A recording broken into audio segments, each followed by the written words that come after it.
And welcome to Richmond High School, where the Richmond Colts will be meeting the Vancouver College Fighting Irish in a high school football matchup. We've got a perfect fall day for the game. Doesn't look like it's going to rain. All the conditions are in line for an excellent game. I'm Laurie McGinnis, and with me is Butch Gayton, who's familiar with a lot of these Colts. Coached them last year as they went to they won the BC title at Palmer. And what do you see coming up this afternoon? Well, I'm really happy, first of all, to be here. Secondly, it's exciting to have all the kids that I've coached before out here on the field to see them take that one step further. As far as the game goes, always a great rivalry between Richmond High and the Vancouver College Fighting Irish. I expect a tough, hard-hitting game. Right. College was hit hard by graduation. I think they have one returning starter. Coach Paul Del Monte has a smaller team, and he's looking at a much larger squad across the line from him in Richmond. He expects it to be a physical game. He said he thinks they'll be throwing a third and running two-thirds. Those proportions may change as the physical nature of the game progresses. On Richmond's side, they've got the size, and you think you can expect them to run. Last week, they racked up a lot of yards on the ground against Kamloops, where they won their first conference win. They're 1-0. College is also 1-0, having beaten Mowat. So they have unblemished conference records coming in here. Both teams are 2-2, having played a few games down in the States. And I think Richmond's game will be on the ground. They have Bradley Driscoll at their tailback position, a good, hard runner. And I think with any good coaching staff that Vancouver College has and that Richmond has, you can look them to adjust during the game. If the passing attack's working, I think they'll obviously stick with that. Both teams will start off trying to establish that running game as usual. right. Oh, you again. Driscoll came through your school. Yeah, Bradley Driscoll came down from us, and I'm trying to remember the small town that he's from, but up north, and he came down through us. Never played football before, and we saw his raw talent, and he got the ball and just ran. And he's a gifted athlete. He's a basketball player as well, and good athlete, good hard runner, and he'll get a lot of yards today. And he's got large shoes to fill. He's stepped in for Aaron Jameson, who graduated and went on to play for the Raiders. Right. And Aaron tore up the league last year, got over 1,000 yards. Yeah.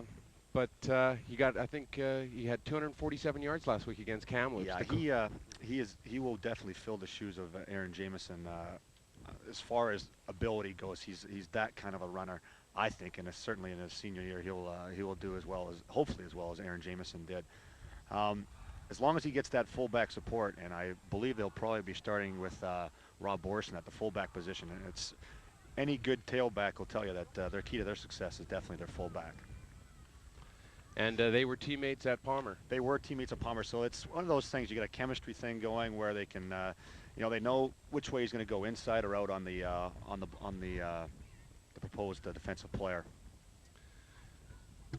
Well, the teams are taking the field. Yeah, it looks like Richmond's going to be kicking the ball off with the wind, so hopefully they can pin the college team down deep in their own zone. I'm sure that's what Coach Lochbaum instructed his kicker to do. And the kicker is Scott Meyer, who is also the quarterback of the team. As so often is the case at this level, the people who are good at one thing are good at everything. And we'll see what kind of kicker he is. Put the pressure on him early. And here's the kickoff. Meyer kicks the ball deep and down the middle. And taking the ball is Iben. Moving to the right. And he's brought down by a gang of Richmond tacklers. Yeah. That's good field position for Richmond High. They have to be happy keeping them down to the 25-yard line. College starts deep in their own end against the wind. So Richmond will look to stop them right away.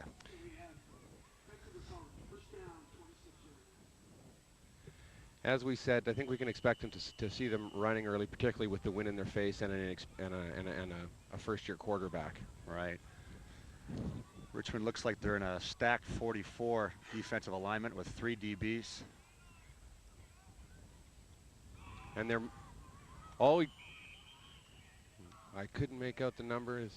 Yeah, that's really unfortunate. It looked like he had the end around, slipped in the backfield, unfortunately for him. Stephen Bacca lost his footing there. Yeah. Well, that looked like a fairly successful play. Richmond's end got trapped in, and that's not good if you're a defensive end. You're responsible for outside contain, and they'll have to look at that. And that'll be 2nd and 9. College in a pro set. Baldwin back to pass. Throws it over the middle. Oh, That's incomplete. That's Tyler Thompson, who is a grade 11 student this year. He is last year's team, their grade 10 team. He was the mainstay with their team, defensively and offensively. He was their big leader, and I'm sure that the senior high team was looking for him for big things this year. they come up to the ball, and it's going to be, looks like 3rd and 9.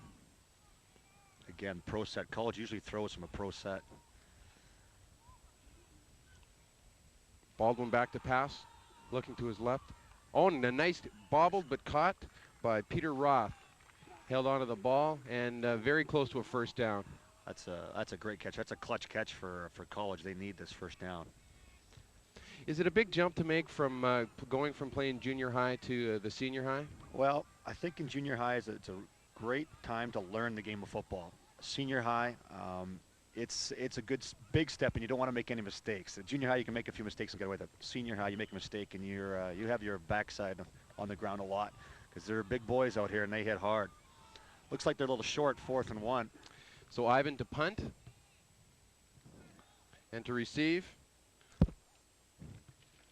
That's Bradley Driscoll. That's bad. That's deep. Got a clean catch. And pretty good coverage by the College team. Again, a gang of tacklers. And you like to see that on your special teams with a lot of guys in on the tackle. You don't want to have just the one solo man down there, because if he misses, it'll go for a lot of yardage. So Vancouver College got all their guys deep, and I think the coach has to be happy with that. Okay, so Richmond in very good field position on the 43. And we'll get a first look at the Colts offense. Mayers, the quarterback. 31 is Don Barassa, will be playing fullback, starting at fullback, and Bradley Driscoll is their tailback. Ooh. Little case of nerves from Richmond High there. Tyler Kidd. I don't think the quarterback even got in his cadence, and Tyler Kidd was already off the ball, so he's a little fired up for this game already. Good pregame chat, I guess. Yeah, he's Coach Lockbaum's famous for his locker room antics, and he must have got to Tyler in a big way.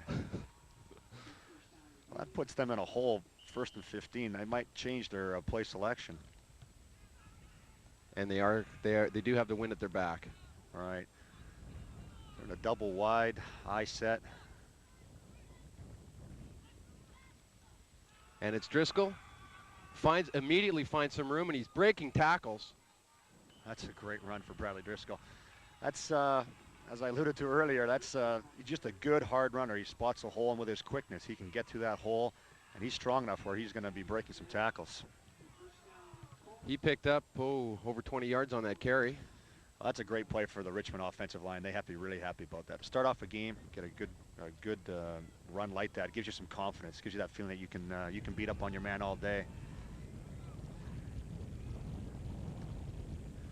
Some confusion on the Richmond line. They straighten that out. I think they just check off. That might have been an audible called by the quarterback. First sound. Again, it's Driscoll, and College responds much better. Yeah, 3 tacklers in there. That's a little better for College. Led by Niall Barrett, number 50. Well, the one thing I've noticed already from up here is the size of the Richmond offensive line compared to the College defensive line. Looks to be a big difference there in the favor of the Colts.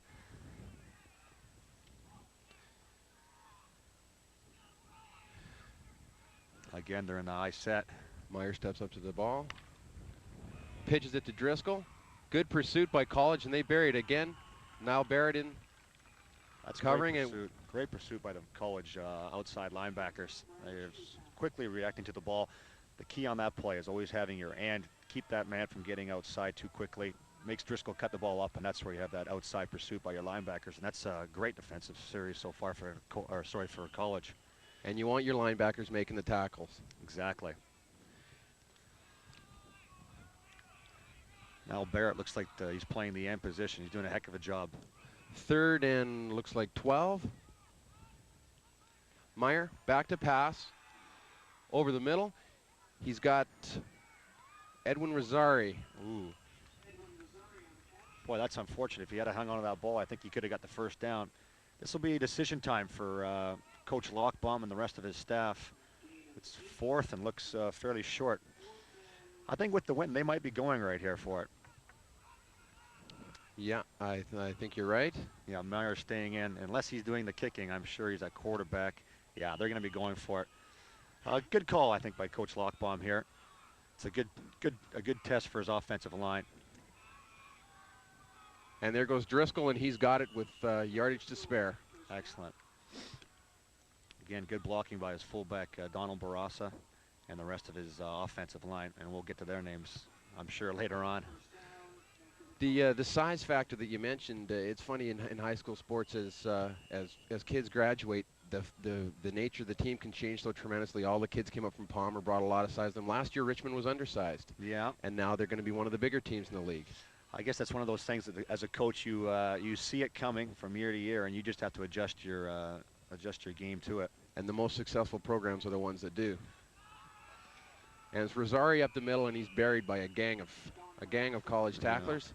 I believe that was Don Barassa. That was the fullback. They tried a little wrinkle there. They did an offset and put Driscoll in motion.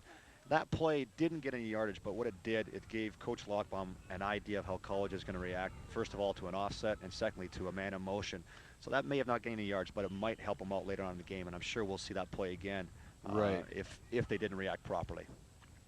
So Lochbaum, perhaps a tactical move there, just feeling them out and see how they'd respond. Exactly. That's what I think Coach Lochbaum had in mind there. Again, there's your motion, man. That's Fournier in motion. He's the speedster, and they're looking for him there. Oh, a nice one-handed grab, catch. breaks a tackle. He's going to go all the way, and he's got a touchdown. A very nice play.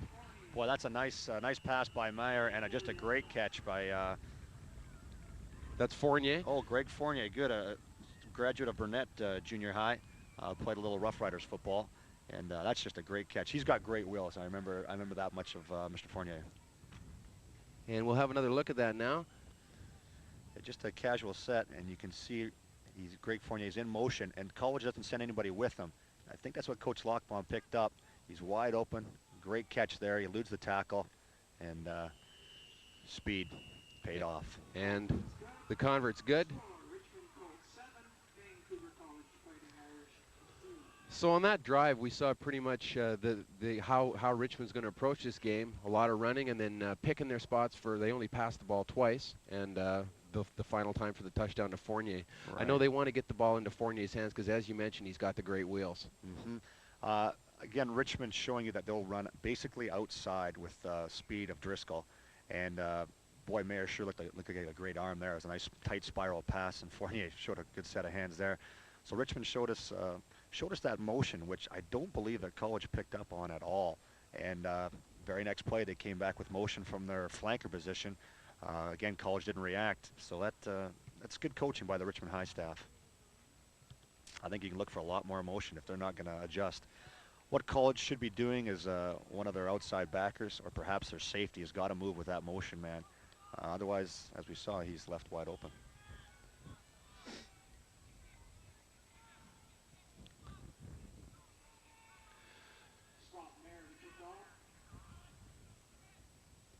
So Mayer's been a busy man, threw for a touchdown, kicked a convert, and now his second kickoff.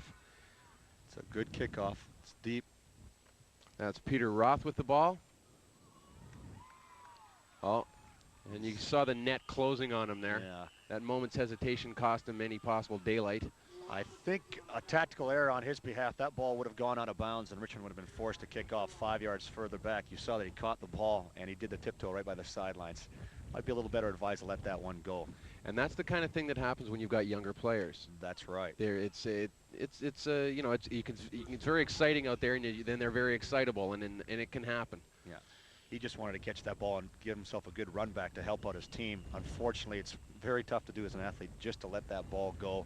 You'd be better off it's going to go in the end zone, you get the ball at the 20-yard line, or it goes out of bounds and force them to re-kick.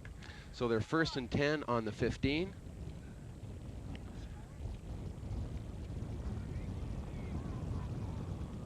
Oh, nice misdirection, and he's still running. Very active run there. Just a good old-fashioned fullback power move right up the middle. That's Stephen Baca. He just kept his legs going. You gotta like that effort, and college needs something to pick them up. They need somebody to go out there and do something a little special to maybe get some of the momentum. Oh, and here's that run again. Referee didn't blow the whistle, and I think the Richmond High players Let up. just let up, and he showed some great determination there. So it's 7-0 Richmond. College got it, looks like 2nd and 2. Baldwin gives the ball again Same to play. Baca. It's tough to make out from where we are. It's going to be close, but you have to like the college coaching staff. It worked so well the first time. The heck, we'll do the exact same play again. And it's one of those things where in football, it's a great game because we're going to do it until you stop us. And if you're not going to stop us, we're going to do it all day long. Exactly. I believe it is a first down if I can understand our PA announcer, Mr. Murray Bamford, does an excellent job here at the Richmond Colts facilities. So College 1st and 10. Baldwin over the center. Little cross buck in the backfield. That's a little better effort from the Richmond Colts defensive line there. College, again, we mentioned that they're undersized, but they're having some success. They're moving the ball on the ground. They're not being physically dominated. No, they're not. And that's, you can't just throw out 5, 6 guys there that are 6'6" and expect to win every ball game. They have to have a little heart. And despite their size, College has a lot of heart. They have a lot of tradition at that school, and these kids accept that position happily. Again, Baldwin over the center. Drops back to pass. He's getting a little pressure. Dumps it off to Baca. He's got some room. If he gets around Fournier, he breaks a tackle. Oh, and a nice open field tackle there by Edwin Rosari. But a very nice run by Baca, who shrugged off Fournier and continued down the sideline. That's what they did there is that same old crossbuck that they've run twice before. They faked it to the tailback and just hit their speedster, Stephen Baca, just out in the flats. Just a little delayed screen there. You saw the Richmond High front line come right at the quarterback. He dumps the ball off. A lot of room there. Good call by the Vancouver College team. So they got a bit of a drive going here. They certainly do. A very impressive drive. They showed us a lot. Be interesting to see if they throw the ball here on first down. Baldwin back to pass. Throws it out in the flats to number 10. It's Iben. Good catch. Richmond High secondary guilty there of not tackling. They had the man stop for about a 3-yard gain. Instead, he slips a couple tackles and gets a good gain for him. Anytime you can get more than 3 to 4 yards on first down, I think you have to be happy. And they've looked to pick up about 8 there. Because it puts you in a situation where you can run or pass, and you can get the defense back on their heels a bit. You bet. If the defense knows what you're doing, you're in a lot of trouble. And when you got 2nd down and 2, you can do just about anything. They're going to pass again. He's going deep. Oh, but a bit of a duck. Oh, Fournier was lucky on that one. He mistimed his jump, and as one of those things where he wanted to put a lot of effort into it and didn't leave the ground. All right. Tyler Kidd, number 66 for Richmond, put incredible pressure on the quarterback and caused the quarterback to throw that one up in the air. I think the wind conditions may have also held the ball up there, and Fournier was just really unlucky not to bring that one down for Richmond. Chris Boyd was the intended receiver on it. And he also had a chance of catching that one as well. That's what happens when the ball's up in the air. It gives everyone on the field a chance to catch it. So we're 3rd and 3 for College. 7-0 Richmond Colts. And that's number 34, Mark Osborne, trying to punch up the middle, and he won't have the first down. No. Again, decision time for Vancouver College. It'll be 4th down, and looks like they lost a yard. There might be 3.5, almost 4 yards. Again, just a misdirection, the crossbuck, we call it. And again, decision time. They're on the 38-yard line here. It probably be beyond the range of any of their field goal kicker. Yeah, 38 yards, plus you had 10 yards for the post being that far in the end zone, and then another, what? 7 yards is the norm for kickers to have it back. So I don't know if he can kick a 55-yarder. If he does, I want to talk to him after the game. Perhaps he's looking for an agent. Looks like College called timeout. As I said, it's decision time, and it's helpful as a coaching staff. You can see them over there together discussing what they're going to be doing here. I imagine they'll be going for it. They'll go back and decide what plays worked for them so far, what plays didn't work for them, and try and pull out, obviously, one that's going to work in this situation. Richmond High will be sitting back in their 4-4 regular defense. I imagine they'll be watching the outsides. College needs about 4 yards. Tough to get that right up the middle, I think, against this Richmond High team, so they'll be looking to run it outside. Well, the sun's coming out, and it's getting a little toasty up here. It's a beautiful day. I'm glad it's better the sun than the rain, because I was not prepared for that rain to come down on me today.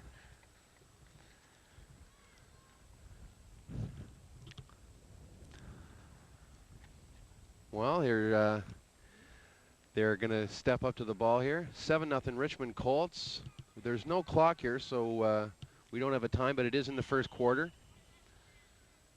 I imagine it's fairly late in the first quarter with all the running that we've already had. College looks to be just in their double wide formation with a flanker. Might be a pass here. Yeah, he's back on 4th and 4. He throws it up. He's got the first down. That's a nice play by Chris Boyd. Got open on looks like he did a short out there. Just a 3-yard out. Caught the ball. Seemed to be wide open. I'm not sure why he was that wide open, the Richmond High secondary. And we'll get another look at that here. Just a good little out there. Caught the ball, secured it in, turned it upfield right away, which is the sign of a good receiver. Get that first down yardage right away. That was Greg Fournier on the tackle for Richmond. So the Colts unable to stop College at this point. Vancouver College 1st and 10 at the 30-yard line. Oh, a nice. Oh. We did throw the ball. Well, that's a good break for Vancouver College. They're going to call that a incomplete forward That's an pass. excellent break. I thought could have gone either way. Yeah. It was cocked, but not moving. No, that's a tough call for any official, and it's if he had the intent to throw the ball, then they usually give him the break there and say that it's an incomplete forward pass. But unfortunate for Richmond, it wasn't a fumble. They could have picked that up and scrambled for another quick 7. And here we can see on the replay. Yeah, he did. That's a good call by the official. He definitely had his hand going in the forward direction. And that was a defensive tackle, Ed Tien, that got in there and wreaked havoc in the College backfield. 2nd and 10, Vancouver College at the Richmond 30-yard line. Baldwin takes the ball, pitches it. Oh, it's the reverse. Oh, and read nicely. Beautiful play there.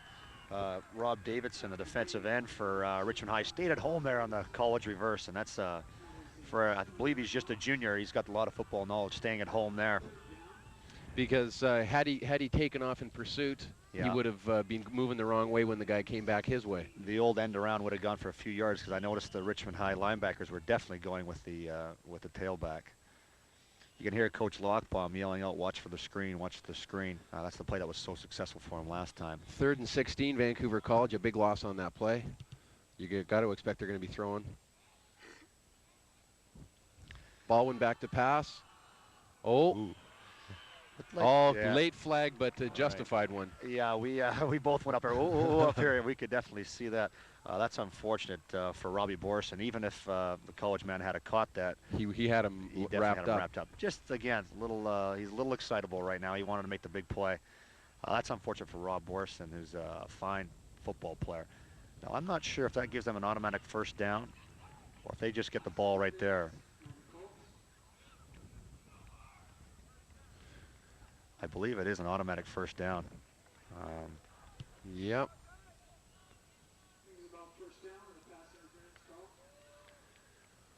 Well, anytime there's a pass interference, just because you never know, if he had caught that ball, he might have been able to get the first down. So he get an automatic first down. Boy, that's unfortunate for Richmond, and a great break for the Fighting Irish. So College 1st and 10 on the Colts 20-yard line late in the first quarter. 7-0 Richmond. Baldwin, who's been playing well so far for College, almost draws Richmond offside. Gets some pressure, but steps away from it. And Richmond High certainly is getting a lot of pressure on the quarterback. You saw they went on the 2 on their cadence, trying to get those eager Richmond High defenders across the line. Did manage to do that, but boy, they had a blitz on number 75 for Richmond High, who's Rob Davidson. Again, had a lot of pressure, and Eddie Tien up the middle, also putting some pressure on the College quarterback. That was Ivan was the intended receiver on that one, and he seemed to be exchanging pleasantries back there with Garrett Watchhorn. That'll usually happen between the wideout and the defensive back. You like to get that little inspiration as a defensive back. 2nd and 10 for College. The ball's up, and no one really in the area of that pass, and both men that were nearby were well covered. Travis Carroll for Richmond High had Greg Baldwin wrapped up in his arms. Good pressure there by the Richmond High front line. And that's that size advantage again. He's both Eddie Tien and Mr. Baldwin are right up the middle. and putting pressure. And that's tough to run an offense when your quarterback's on his backside all the time. And he starts thinking about it when he's releasing the ball, Yeah, too. he's wondering when that next hit is going to come. Not a pleasant feeling. Richmond High's got a hold here. It's 3rd down and 10.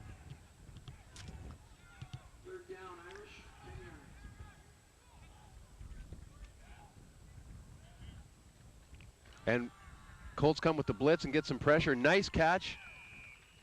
That's number 24, Peter Roth for College. And senior Hardeep Singh on the tackle there. Good coverage. He's the linebacker on the play, and he had good coverage there. Good pass, good catch, and a good tackle. That's just good football. We'll have another look at that here. Again, ball went out of the normal college set, and he just finds the out. Right with someone in his face, too, to his credit. Again, Richmond High's putting the great pressure on. 4th and looks like 5. Yeah, 4th and 5. Again, I don't think they're going to be kicking. You got to wonder about their faith in their field goal kicker. Yeah, again, though, even if they don't get it, they've got Richmond High pinned down in their own end. So it's a little strategy here by the college people. Too long for College. Actually, looking at the referee, it's illegal procedure. You can see that they changed up their cadence. They tried to go on 3 or 4 there. Didn't draw the Richmond High players, but unfortunately drew one of his own players. And that's illegal procedure, and that's going to be 4th and, 10 now. Now we might see a different play selection here for College. I didn't see a place kicker running on the field, did you? No. I guess the faith is low, as you'd call it. Okay. Again, I think they're going to have to pass the ball. Number 21 for College. Unfortunately, doesn't have his number listed here, but he'll be doing a little out here. He was open last time. Nicely picked off there by great play. Edwin Rosari. He's got some blockers in front of him. Oh, he's running into a crowd here. He's in some trouble, and down he goes. But a nice return. He got it back about 20 yards. Good hands in the end zone to pick that one off. Yeah. But I think that ball was thrown into some pretty good coverage. It certainly was. Well, again, we alluded before to the fact that as a defender, if you know it's coming, it's a little easier to defend that. And here we get a look at it. Just catch his return. I'm not sure why he reversed his field right here, because he had some boys in front of him. He did. That's a little something that Edwin might learn, especially when you have 3 or 4 guys jump on your back. You tend to learn what went wrong. So maybe next time we look for Edwin to try and run that up the sideline there. So the Colts 1st and 10 at their own 18-yard line, leading 7-0 late in the first quarter. Different formation for Richmond. They have the double wide to the right of the field, which we haven't seen yet. Mayer back, throws it up for Ken Kirk. Made the catch, and he's a few yards shy of the 1st down. Good looking play. Richmond High had the double wide on the right, sent one deep. Ken Kirk came back to the ball, made a nice catch, turned to the outside, and again, that's a good gain. That's 4 or 5 yards on your 1st down. It also gives you a good look and lets you know how the secondary reacts, and again, gives you a little fire for something later on. How we saw Richmond High do on their 1st touchdown. They had a look at it, discovered that College didn't react to it, came back for the touchdown. So a little scouting here by the Richmond High team in the 1st quarter.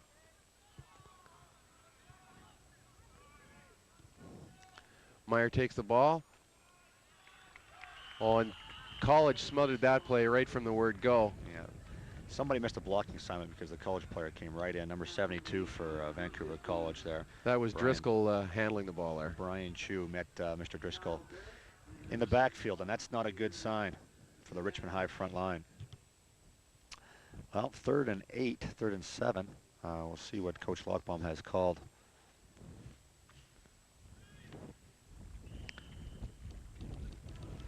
The offensive coordinator for Richmond High is Bruce Haddo, and we'll see what he's got rigged up here. We see the double wide go out to the left this time. Meyer steps up over Etienne. He's got some time. He's got a receiver, but it was a little bit low. And he was looking for Ken Kirk again, but he had his man, just the pass got away on him. Yeah, talking to Coach Lochbaum before the game, he mentioned that Scott Meyer's a great thrower if he gets set and throws off his front foot. Or sorry, if he doesn't throw off his front foot, you want to, as a quarterback, you want to get back, you want to have a nice drop, step, and throw. And Scott Meyer sometimes throws off the back, and it just, he throws the ball low subsequently. So he's got to step forward, relax, and just throw that ball. And Coach Lockbaum says he's one of the better throwers that he's seen.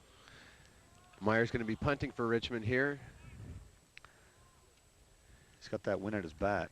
They got a good rush, but he gets it away. Nice spiral.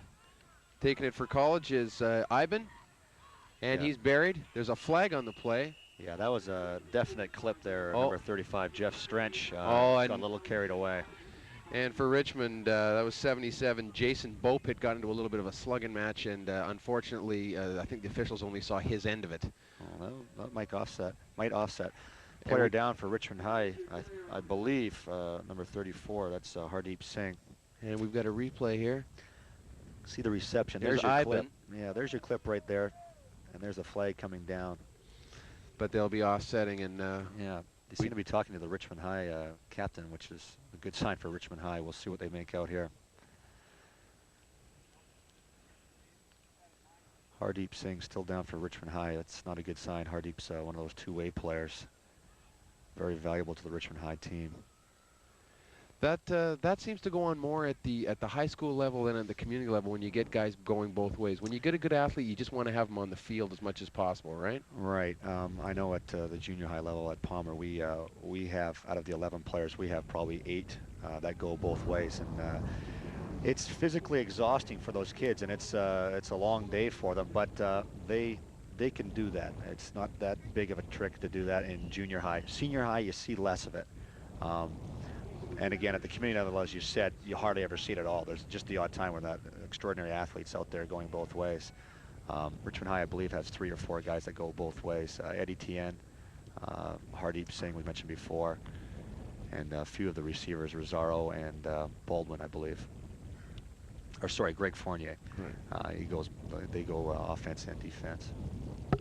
Particularly in the case of a cornerback where you've got that speed, like Fournier, as we saw in the touchdown that he got, and also the speed to be able to stay with their receivers. You just can't, you can't find that in a lot of places. No, there's no replacement for just pure raw speed, and a few of these Richmond DBs have that, as well as the running backs. Most running backs for both teams will be gifted with that speed. It's tough to stop, and there's nothing you can do about it if they get outside you with that speed. Hardeep Singh still down in the field. What looks like a collarbone, the way that the medical team is looking at him, which would be unfortunate for him. He's getting up. That's a good sign.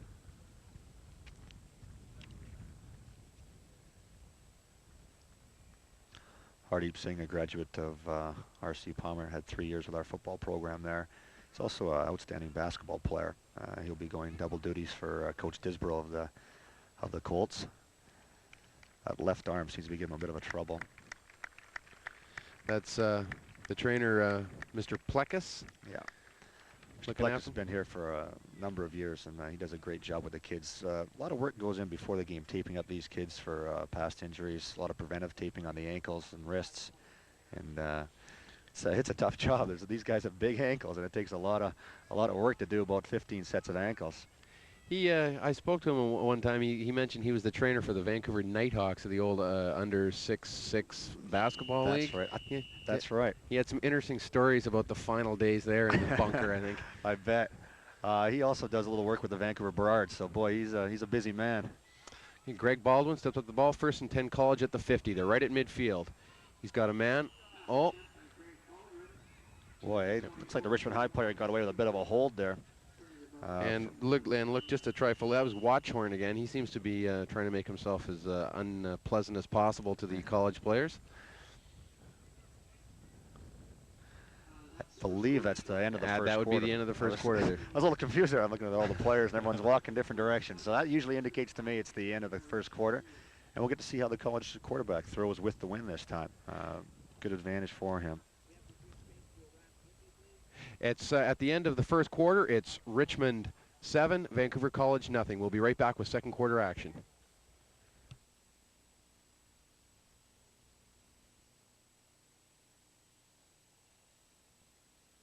At the start of the second quarter, it's 10 at midfield. Baldwin back to pass. Looks over the middle. He's got a man. Nice play. That should be very close to a first down. Roth on the reception there.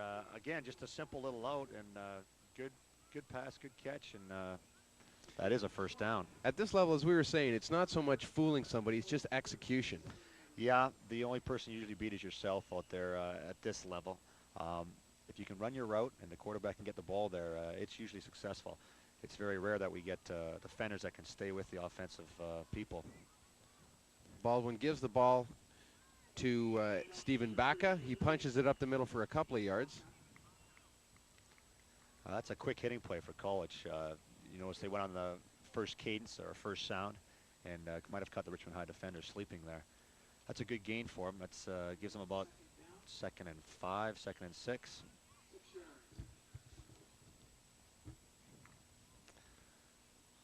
Richmond High will be looking to penetrate a little bit more off the snap of the ball here. They need that pressure on the quarterback, Baldwin. Sweep to the outside. He turns it. As you mentioned, the defensive end forced it back. Same scenario as earlier in the game, right. And then the pursuit caught up. Right, that's 66 for Richmond's Tyler Kidd. Got outside, made that contain. Even though he didn't make the tackle, he forced that running back to cut back up into a lot of traffic, and that's where your linebackers come in and make the tackles. Good defensive play. So he doesn't get the stat, but he gets a pat in the back from the coach. Yeah, I think you could hear Coach Lochbaum yell out, "Way to go, Tyler!" And that's for kids. That's enough to have the coach acknowledge the fact that you did your job, and that's what it's all about for that defensive line for Richmond High. 3rd and 6 for Vancouver College.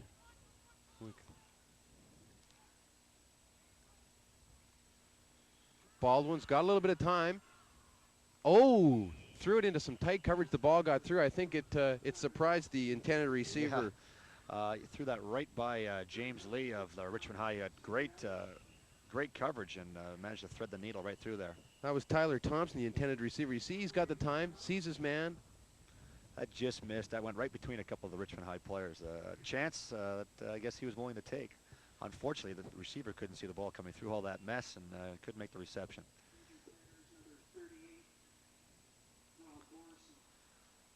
Unfortunately, we have again Steve Plekas out on the field attending to a Richmond High player. That's Borison down. Rob Borison. Geez, another one of my Palmer grads. They're falling like flies out there today. Now, while we're talking of Palmer, I'll give you a chance to toot your own horn here. You did win the BCs last year. You're a perennial power in junior high school football in the province with Glenn Keeshy as head coach there. Right. We've won the last 2 years, and going for it again this year. We've got a strong squad, and so far we're undefeated. Under Glenn Keeshy, he's brought that winning tradition from Mary Hill, or with him from Mary Hill rather, and he's done a great job. And we've had 4 or 5 guys that work from Palmer School and do a good job with the kids, and it's great. It's a great feeling over there right now. How's the season going so far? As I said, we're undefeated. We beat Abbotsford last night, beat them by 4 points, had a really good game for us. So it's a good test for us, and we're really happy with the way things are going this year. And back to punt. That's Ivan. Gets away. Great kick. Pins them on about the 3-yard line. You couldn't ask for anything better than that. No. I was actually going to question Vancouver College's intentions of punting the ball. They seem to have the ball deep in Richmond territory, at least, the 35. Why not run another play, get them deep? But he obviously has a lot of confidence in this young kid, Ivan, who made a great punt. It's got Richmond High really penned in with the wind in their face, and that's just a great kick for College. They're going to be really happy with that. Looks like they're going to mark it on about the. Actually, that's a pretty good mark for Richmond. Yeah. It looked like it landed in the chalk right on the 2 there, but they're going to mark it on about the 7. Richmond 1st and 10. Meyer steps up to the ball. A little confusion on the College defense, guys getting in late. Yeah. Boy, isn't that just always the way? College sends in one kid late. Obviously, he messed up, or maybe there's an injury causing a different person to get out there, and Richmond High runs a play right at that hole. Just intuition, I guess, with the coaching staff. That's always seems the way. You can never hide. You never play with 10 guys out here. So as you probably heard from the public address, it's 2nd and 8 Richmond, deep in their own end. Early in the 2nd quarter, it's 7-0 Colts. College showing a little bit blitz. Well, fumble. Oh, bad exchange between Eddie Chen and I believe Mayer got And back on Mayer the ball. picked that up again. It looked like Tien lost his footing, and I think the ball got caught up between his legs. But isn't that the way, like, the center, he never gets mentioned until there's a bad snap. Yeah. The guy's been making some good plays going both ways, and our apologies to him and his family. Well, I'm sure Eddie Tien will talk to us after the game, make sure that we didn't slag him too much from up here. Eddie, as you said, was a good two-way player, and it's tough to call whose mistake that was, but it's something that you don't like to see, and they do enough exchanges where that shouldn't happen. 3rd and 10. Meyer takes the ball. He's going to pass. He's in his own end zone, got some pressure. It's a duck, but he's got a man. Oh. Boy, a comedy of errors there. College came with a good rush.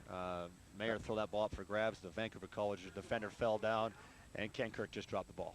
Yeah, unfortunate. It was it was not like a traditional pass to catch. It was more like catching a punt. Yeah. But he had the time on that one. Well, as a receiver, the ball's up in the air. You're thinking, gee, when am I going to get hit? Because this ball's up in the air a long time, and you're waiting. That ball seems to hang forever. So maybe he didn't realize that he had as much time as he did. Yeah, that's something where maybe somebody on the sidelines can tell him that he's all alone. He can relax a bit and just watch that ball in his hands. Meyer to kick from deep in his own end zone. He's kicking to Ivan. Bad snap high. Oh, very nearly blocked, but he got it away. And the ball is going to roll dead at the Colts' 35-yard line. Excellent field position for Vancouver College, and they came very close to blocking that kick. Well, not only did they come close to blocking the kick, they also hit the punter, and I'm really wondering why there wasn't a flag on that play. It looked to me to be roughing the kicker there. A break for College, and they got the ball, as you said, on the Richmond 35, and good test here for the defense of Richmond High. Early in the game, it looked like the Colts were going to be able to handle them, if not easily. They were in control, but College is playing a possession game. I think they've had the ball a lot longer than Richmond has, and they're acquitting themselves very well so far. If they certainly are. If they haven't managed to rack up any points. Baldwin's going to pass again. A little bit of time, finds his man in the flats. Oh. That's a nice hit there by, I think it was the old Ambassador Watchhorn. Right. Garrett Watchhorn seems to be in all these plays. They like to throw to their slot back, just doing a little out there, and Watchhorn came in, laid a good hit, and I think they ruled that incomplete. They did. That was a good hit, caused them to lose the grip on that ball, and no possession, incomplete. I think he got his helmet in underneath the other guy's chin, and I'm that will usually lodge something free, if not the head, usually the ball. Watchhorn playing that outside linebacker position. He has a lot of mobility, and from here it looks like he likes to hit those College boys, and that's a good sign of a linebacker.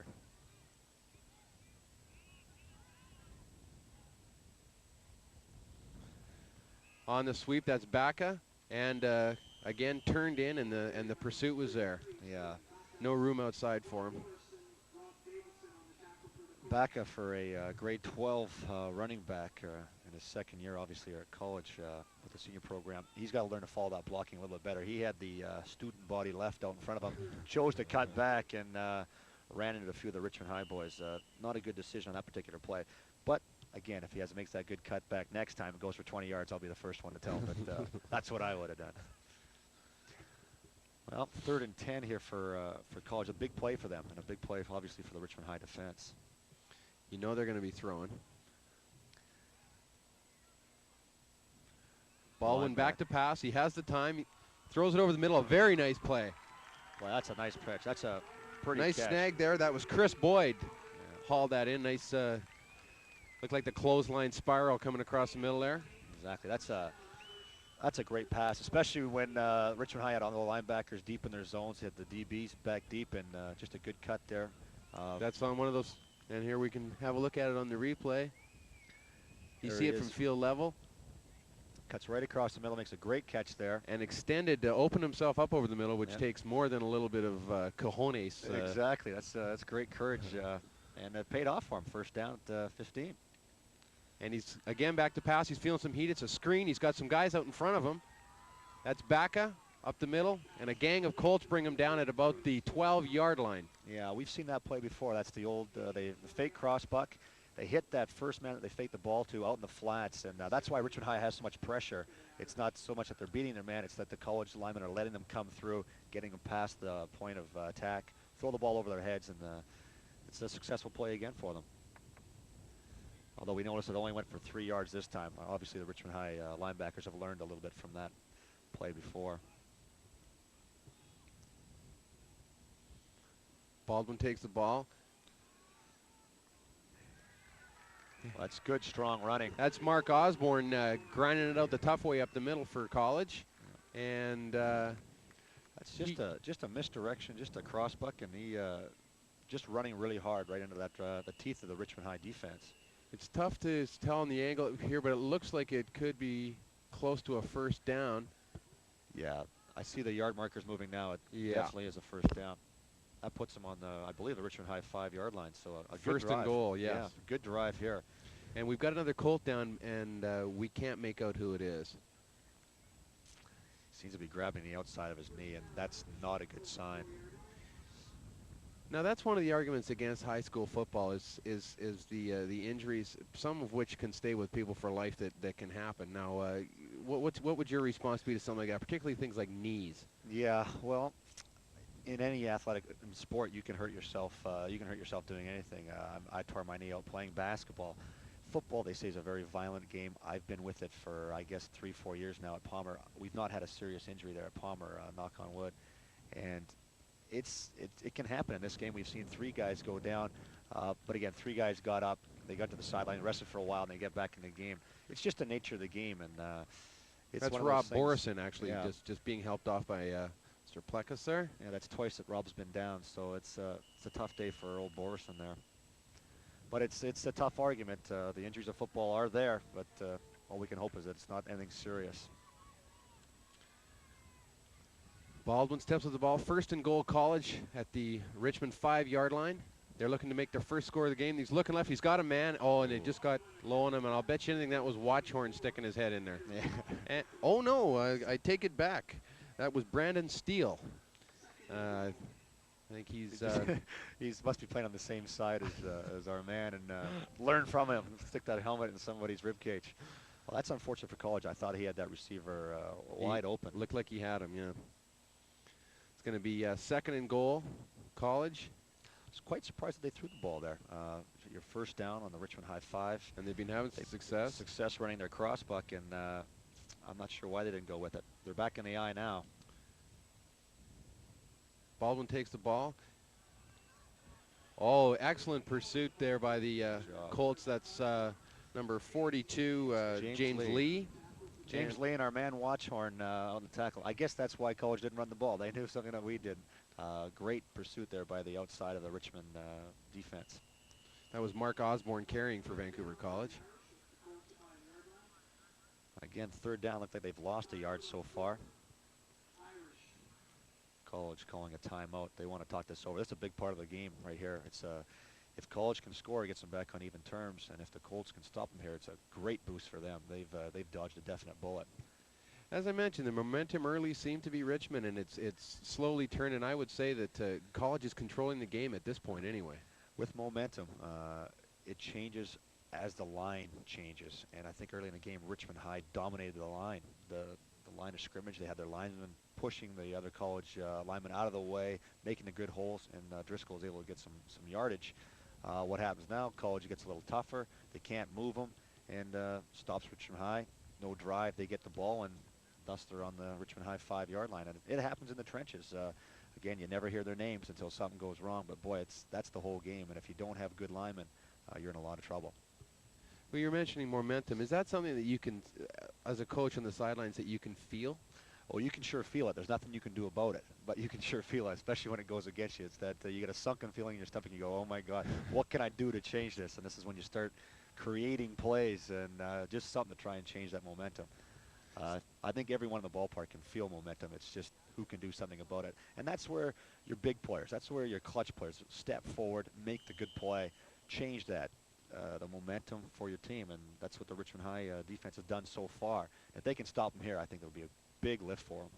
And here we are then, 3rd and 6 then, Vancouver College, knocking at the Richmond Colts door.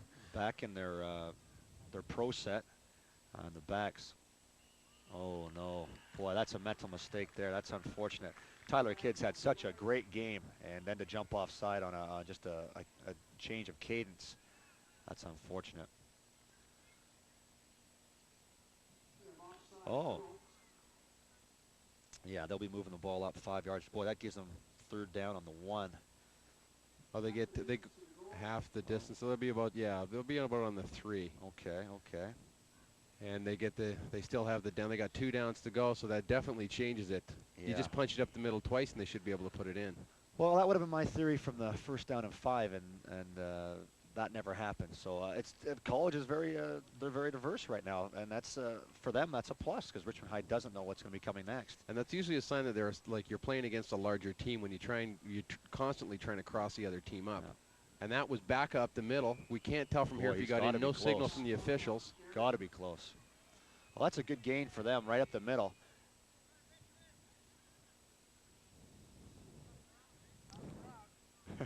We're getting some hassles from the Vancouver College, very vocal stands, which is great. They, as you mentioned earlier, their tradition. They have it in football and basketball. They get good road crowds. They get great home crowds. Yeah, that's just something that they've developed over the years. A big tradition of that school for everything, for all the things that they do, and that's a credit to the coaching staff there over the years. And parents really get involved, and that's great. That's something that Richmond High is starting to build with, as you get more dominant, people want to come out and see you, and you can see the stands are packed today, so they know things are happening. And it looks like they Boy. stuffed that. That is a great defensive play for Richmond High to stuff them from the 5-yard line. You can see they're happy. The college guys are very upset. I think Baca might have slipped on the play. Is that what you saw? I think he lost his footing there. He seemed to go into the line sideways and didn't really have any momentum. Yeah. That was in the left side of the defensive line for Richmond. Great job. That's got to be Eddie Tien and Tyler Kidd who made the mistake and atoned for it. And that's a sign of a good player. And as we mentioned, going both ways, Eddie Tien and Tyler Kidd are both still out there. Right. Kidd as the left tackle, Tien as the center. Well, this is a gut play for Richmond High. They've got to get this ball out of their end zone. And they try a quarterback draw right up the middle. Yeah, that wasn't really going to fool anybody. Everyone knew that was coming. You just want to get some breathing yards. You don't want to start with your tailback in your own end zone. They need a first down here. Richmond High needs a first down. Get some breathing room. Picked up a couple of yards with that. Just to get out of the shadow of the goalposts. Exactly. We talked about the momentum. Momentum is definitely up in the air right now, and Richmond can take it back if they get a first down here. They held them defensively, and that's great for them, and they're all excited. But they need to have this first down here. They don't want to be punting from their end zone. We saw last time it almost got blocked. You don't want that to happen again. Need a couple of first downs. I'm going to go out on the limb here and call Driscoll on a bit of a sweep.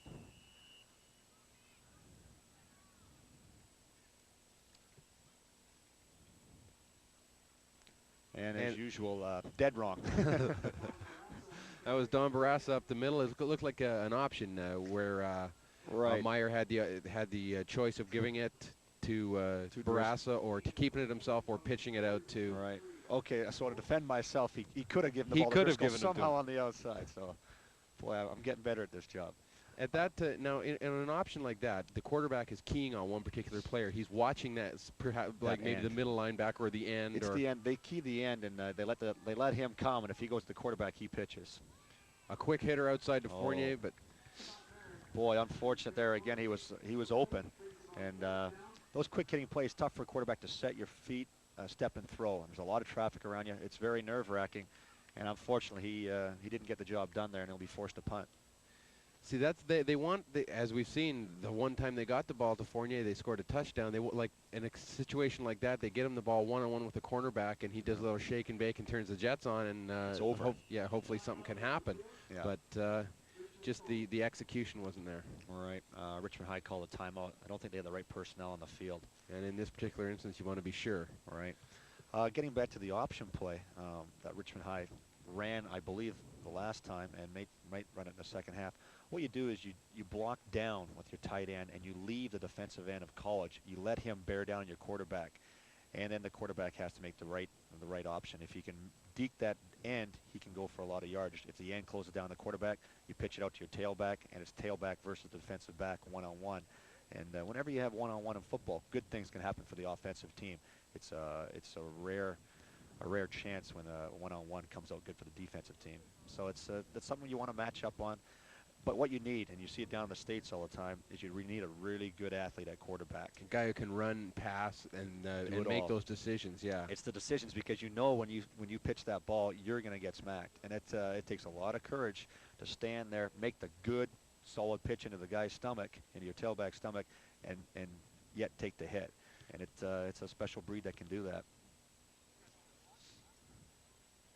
Well, I think what we'll be looking for here is College trying to block this again. They put a lot of pressure last time, and Meyer was really fortunate to get this one away. We've got Ivan back to receive for College. Meyer's going to get this one away. Gets a nice kick. spiral away. A really nice kick.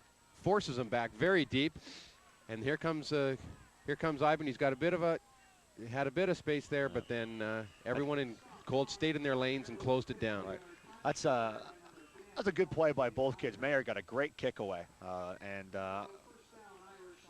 I'm sorry, number 10. That was Ivan. Right, Ivan running back the opposite direction, caught it over his shoulder, turned and got about a 15-yard gain, and that's a good play. And the thing with the spiral too is, unlike a spiral pass, the punts can really move around. Oh, boy, and over your shoulder like that, I mean, that's a tougher play than it looks like. Yeah, that's a really good play.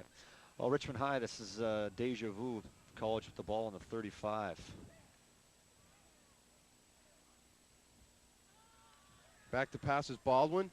Oh, he gets some pressure, gets away from it, but not all of it. All right. That was originally Rob Davidson. Yeah, the other defensive end came in, wide open shot on the quarterback, and unfortunately let him slip away. But the other guys got there. 64 for Richmond is Travis Carroll. And Tyler Kidd, I believe. No, I'm on the wrong side of the field, but definitely got some pursuit there and got the job done. Most importantly, you saw the College quarterback bring that ball down. One of the linemen jumped, got in his face. He had to bring it down, and that gave Davidson a chance. And once that happens, once you've done it twice, you're in a lot of trouble. It's time to tuck the ball under your shoulder and see what you can do. Okay, they're 2nd and 14, Vancouver College. Trailing 7-0 late in the second quarter, but definitely showing some good signs. He's throwing it up outside. He's got a man. Oh! Boy, that's you know what that is? That's the good old-fashioned out and up there, and that's a great play for College. Guy just does an ordinary 10-yard out, and then turns on the jets and turns it upfield, and he was well led, and just didn't come down with the ball. And here we've got the replay. To all you Sandlot guys, this is the old chair pattern. Yeah. And out and up, boy, he's wide open there, just didn't squeeze it. And for his pains, he was also laid a nice lick there by Don Barassa. Yeah. Okay. And again, the ball's up. Oh! Boy. Man, if I'm Greg Baldwin, I'm going to have a little chat with these boys in the huddle. Yeah. He's doing his end of yeah, it. he certainly is. The Richmond High defensive backs, that was Edwin Rosario, who's played, again, both ways. He might be a little tired because they're getting burned out there. They're just running. They're just kicking up their heels and running by him. And as you said, Baldwin there is laying the ball right into their hands. That's just concentration. You know what that is? That's youth and inexperience and just not pulling down that big pass. You haven't done it before, so you're nervous about it. And in their defense, I'm sure no one on the field feels any worse than they do. Yeah. So we're 4th and 14 College. Timeout Vancouver College. Because you know when you come back in the huddle, you want to do well. You know, there's 10 sets of eyes looking at you, going, "You got to catch that next time." And there's nothing worse. Trust me, nothing worse than coming back to that huddle and have one of those big linemen look at you and say, "You know, I'm busting my butt in these pits. You got to catch that ball for us." And next time around, you give it a little better effort. That's for sure. You can see him now in the huddle. I'm not sure if we had the camera on him, but you can see him explaining to his quarterback and the other guys, "Geez, it was right there, guys. Something happened." It'll be the old sun in the eyes of the wind trick. Got a timeout called by College. I think you can see the coaching staff is talking over a few things. I'm surprised that they don't try another punt. As you recall last time when they had that punt, they pinned Richmond High right down on their 6-yard line. Just a great effort by their punter, Ivan. And 4th down and 15. I guess they've got confidence, and why not? The last time they've passed the ball, they've had 2 wide open receivers and just haven't caught the ball. So. And they know something we don't know. They know how much time's left. So that could be a factor too. That's right. That's why you get paid the big bucks. Like that. Okay, 4th and 15 for the Vancouver College Fighting Irish, and they're going to be going for it. Ivan split out to our side. Looks to be king on them. Oh, right across the middle.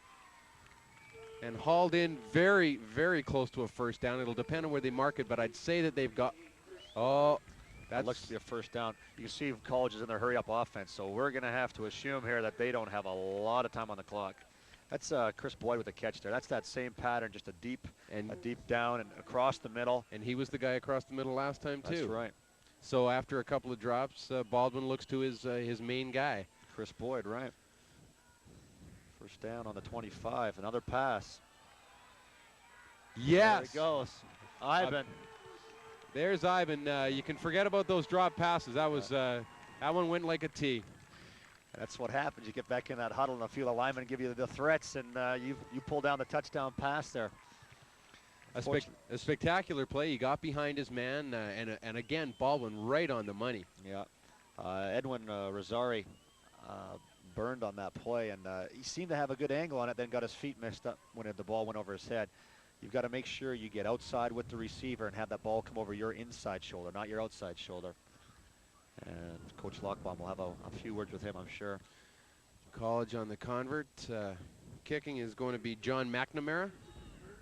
Holding is Ivan, the man who just caught that touchdown pass. And it's up, and it's good. So the score is tied 7-all. And again, deservedly so, I think. And I think the Colts have got to be happy that that's all that it is. That's right. The entire second quarter has been played in their end of the field. Yeah, they've dodged a few bullets, but what happens when you start dodging bullets is you're not that quick. One's going to catch you, and that's what just happened. I think we have to go back and give Chris Boyd some acknowledgments for his catches. He's just two very clutch key catches. Fourth down, you got 15, 20 yards, and this kid's going down across the middle into the teeth of his zone and coming with the ball, and that's a clutch play, and that's where this drive came from. So he doesn't get the score, but was played an integral part in the drive. Sure did. All right, College kicking off again. Now, wondering with the time, they might try something short here. And why not? Things are going your way. The riverboat gambler, you keep rolling the dice when things are going your way. Yeah, they've got a definite overload on this side. I'm going to say they're coming short. Kicking the ball is Scott Burbage, a Richmond boy who's actually torn up the Community League Football League running the last few years. He's grade 10, I think. And it's a short kick, but I don't think it was quite what they had in mind. No. And that's Don Barassa. He's the fullback for Richmond High, so... oh, that's very and late. There's a flag, and a little youthful exuberance is going to cost them some yards. But at this point, depending on the clock, it may not hurt them. Yeah. They tried the short kick hanging up in the air. Your idea is to try and get somebody underneath it. They had all their men on this side. Richmond High didn't react that well, but I guess they knew that they had their fullback there who's got great hands. And he's still down. I think he is feeling the effects of that late hit. It seems Boy, like it's going against Richmond High. Going against what was that? 15 yards for some sort of a being roughing, concussed obviously. or something. I'm not sure what happened there. Boy, that was quite surprising. I thought I saw a late hit, but that's why I'm not wearing the stripes, I guess.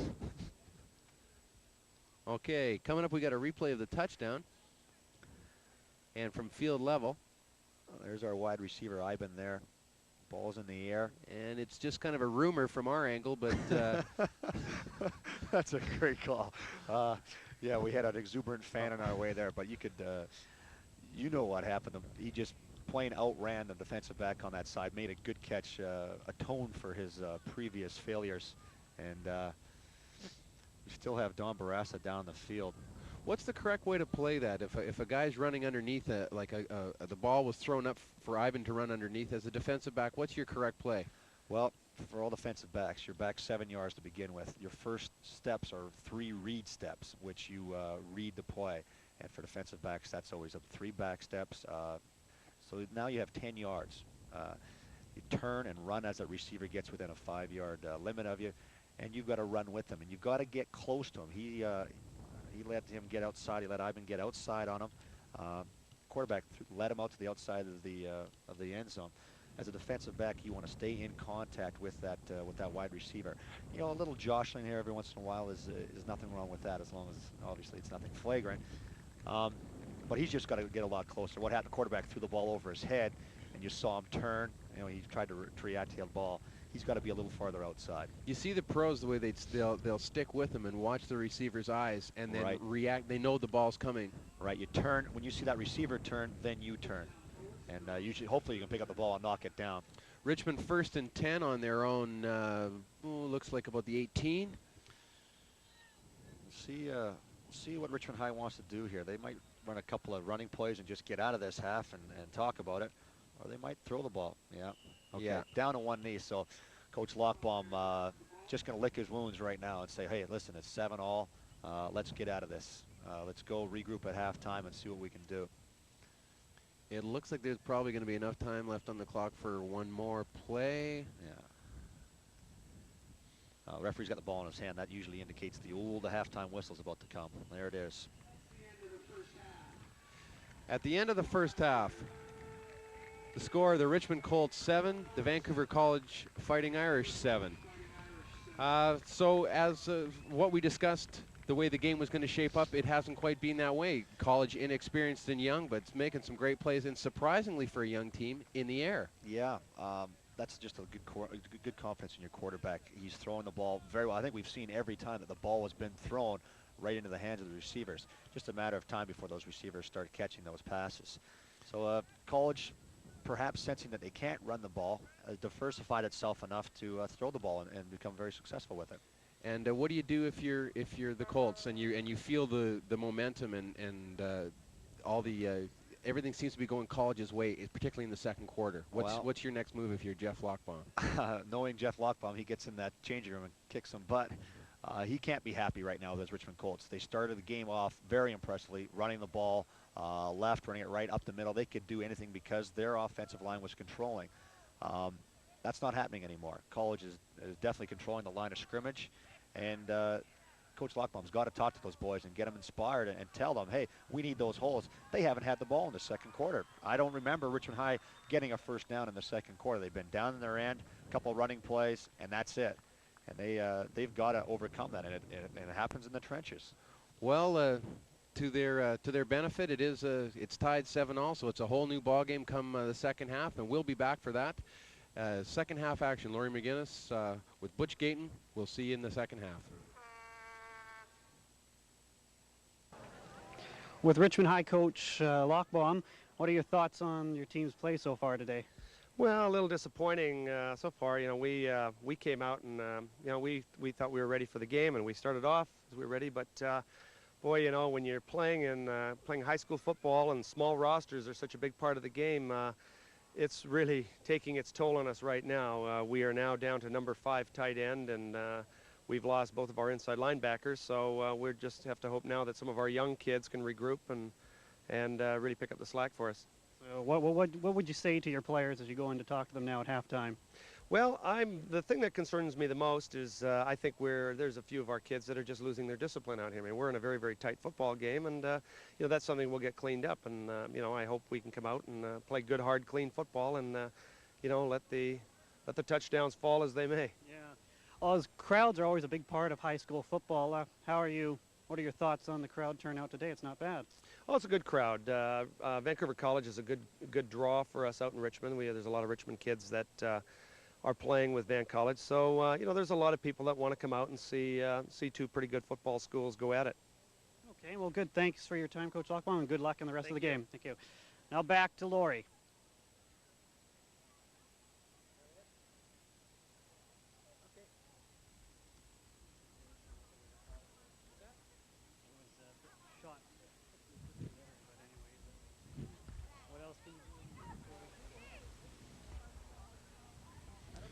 And we're back. Thanks very much for that interview, Mark Jones. Here early, we're just at the start of the second half. Laurie McGinnis with Butch Gayton. The score tied 7-all, Vancouver College and Richmond Colts. College to kick off. As we noted earlier, they had the momentum and dominated in the second quarter, but Richmond's going to have the ball first into the wind and a chance to show if perhaps Coach Lockbaum took any skin off their backs in the dressing room. I think Coach Lockbaum could have had a few terse words with the fellers, as he likes to say. Just an early note here, Vancouver College with a rather unusual kickoff alignment. Usually have your players spread off everywhere, spread out across the field. little unusual. They might try something shorter. They might just kick long out of this particular formation. We got the Jaws music going here. Something to inspire them. That's a long kick. Taking the ball is Greg Fournier. Oh, and we see a flag. Well, that'll be unfortunate. That's a good start for Richmond High. A good return there by Fournier. He gets his wheels going, and it looks to be against Richmond High. Could due be to a the fact clip. that college is clapping. Yeah. And that was the announcer, Murray Bamford, who had the Jaws music going there. Had a little drama early in the. They got them all here at the Colts football games. They got it all. Coach Lochbaum pulling out his promotions kit. Well, that moved them back about 10, 15 yards, so I guess they'll start from their own 22, which isn't quite as advantageous as the 40. We just heard the announcement it wasn't an illegal block. So that would be below the waist then on a kickoff. Yeah, below the waist on a kickoff, in the back, any of the following will do. See, they're in an offset now. There's a sweep. Oh, it's the The fumble. ball fumbled. Not what you want, but recovered nicely by Driscoll. The toss and Mayer seemed to hit him in the hands, so I'm going to say it was a good toss. Driscoll just lost the handle on it. What they did is they put him in an offset, get him a little further outside. Quarterback turns, gets the lateral out to him, and with Driscoll's speed, hope to get the outside. College seems to be an all-out blitz every play. You can see their linebacker sneaking up every play. There's our motion with Fournier. Meyer gives it up the middle. Was Driscoll not? No, not the aggressive running that Brad Driscoll's noted for. As we said, 247 yards last week against Kamloops, but we've just seen flashes of that today. Yeah. But not that you can lay that on his shoulders. It's it all, as you say, it all stems from the line and what's going on there. And a surprisingly game college squad, smaller, but certainly holding their own. Yeah. Well, this is definitely a team game. Everyone has to make a block for a play to work. 3rd and inches. Meyer, you can probably look for him to give the ball up the middle again. Oh, and with some pressure, runs away from it, throws the ball up right in front of the Colts bench, but a well-covered Greg Fournier there. Yeah, that's Chris Boyd again, I Chris believe. Boyd. I think we're going to have to give him the game car. Yeah, he's going to get something for anyhow. Chevrolet player of the game. Exactly. That's good speed on Mayer to get away from the college He was end very who's nearly rushing. pinned. That would have been that would near have his been a goal tragic. line there. Exactly. Well, not the best first possession of the half for the Richmond High Colts. Again, a very uninspired offensive line. They've got to start controlling that offense. Meyer to punt from deep in his own end. We've seen college come close blocking. Let's see how they do on this one. A good snap. He's got time. On end over end doesn't, when it takes a college bounce, it stops dead. And they'll down it on the 49-yard line of Vancouver College. Yeah, not his best kick. So, well, officially then, they got out of their own side of the field for the first time in some time. Yeah, for the first time in at least 15 minutes. Yeah, I'm really disappointed with the Richmond High offensive line. They've just got to get some better gaps. Richmond High has to they haven't had a first down all through the second quarter, and obviously not their first control of the ball. Look here for the Colts defense to maybe inspire their offense by stopping the Irish here. So Baldwin steps up to the center. Takes a snap, hits the pitch outside in a reverse. And flea flicker. Oh, he's going to be looking deep. Oh, throws up a duck. Oh, a bad break for Richmond. Oh, they had that situation nailed down, and everything that went wrong could go wrong did on that play. That's number 24, Peter Roth, I believe, on the receiving end there. Yeah, I believe they had Brad Driscoll. They put Brad Driscoll in at safety, and he has the speed to run with them, but he turned and looked, and the ball was thrown so short the college player came back and got it. And that's the advantage of throwing the ball short. Sometimes you see that in the pros. They'll throw the ball short and come back. Here we can see the replay. It's there's the old flea flicker. Boy, that's great to see. There's the pass there. You can see how Driscoll slips. The player came back to the ball, and he's in the end zone. Between two men, they had double coverage. It seems like everything was in Richmond's favor, and the kick's up and good. That's John McNamara getting his second convert of the game, and the Vancouver College. Well, That's 14-7 lead for the Irish. We talked about getting Richmond out of the gates in this second half, and definitely that did not happen. For College, big lift for them. They have to be excited about the prospects of this second half. Quick hitting. First play from scrimmage, a flea flicker. I don't think I've seen one of those from Vancouver College in some time. That's just, they're adjusting well. The coaching staff's adjusting well. They figure they can't run, so they'll trick Richmond High, and they've had great success with that. Because they usually they have a very traditional program, and you know what you can expect. They're going to beat you with their athletes and not with the trick plays. But as you say, they're adjusting to working with what they have, and it's working. That's the key to a good coaching staff, is knowing what your strengths are and using them. And they're picking apart the Richmond secondary. They sure are. They're having a field day. Okay, McNamara to kick off. Gets a kick deep to Fournier, his second return of this half. He breaks a tackle. He's got some room, but hauled down from behind by Mike Mohammed. Well, that's a good return for Fournier. Out to the 40. This is where they were the last time, and no flags this time. No flags, so they have to be happy about that. Well, Richmond High's got to get a first down. This is a key to the game right here. They don't want to wait any longer. They don't want the momentum to get any more into College's side. They need to have a nice, sustained, long drive, hopefully capping off in some sort of points, and that'll get them back in this ball game. Well, as you said, this is when the good players step to the fore and make the big play. Meyer steps up to the center, takes the ball on a pitch. And there's some of that running that we were expecting from Brad Driscoll. Right, that's a much better play from Richmond High's standpoint. That's the one that they tried last possession when Brad Driscoll dropped the ball. This time he held on to it. You can see the pulling guard there. Tyler Kidd got out in front of him. There's the first down. Maybe some confidence now. And here's the replay. As you mentioned on the previous, on the one that he'd fumbled, it was going the opposite way, but it's the same thing. It's the quick hit, get the ball to him outside so he can match up one-on-one with an outside linebacker or the corner. It's just from a pro set, just a quick pitch, they call it. Get your tailback around the left side as fast as possible, and you just flank them out. They're back in an I set now. Then they go to the pro set. Little motion. Meyer, instantly buried is Don Barrasso on that one. College was there at right when the ball was handed off, and Barrasso seems to be hurt. That's the second time he's gone down today. I wonder if it's probably re-injured that his initial injury, which I believe was something to his legs, and it looks like the same injury, unfortunately. It wasn't a punishing hit. I think he just re-aggravated his previous injury. Now, how about in the course of a game when all the injuries seem to be happening to the Colts? Can that be conditioning or stretching or just bad luck or a combination? Or yeah, I think there's a lot of different things that can account for that.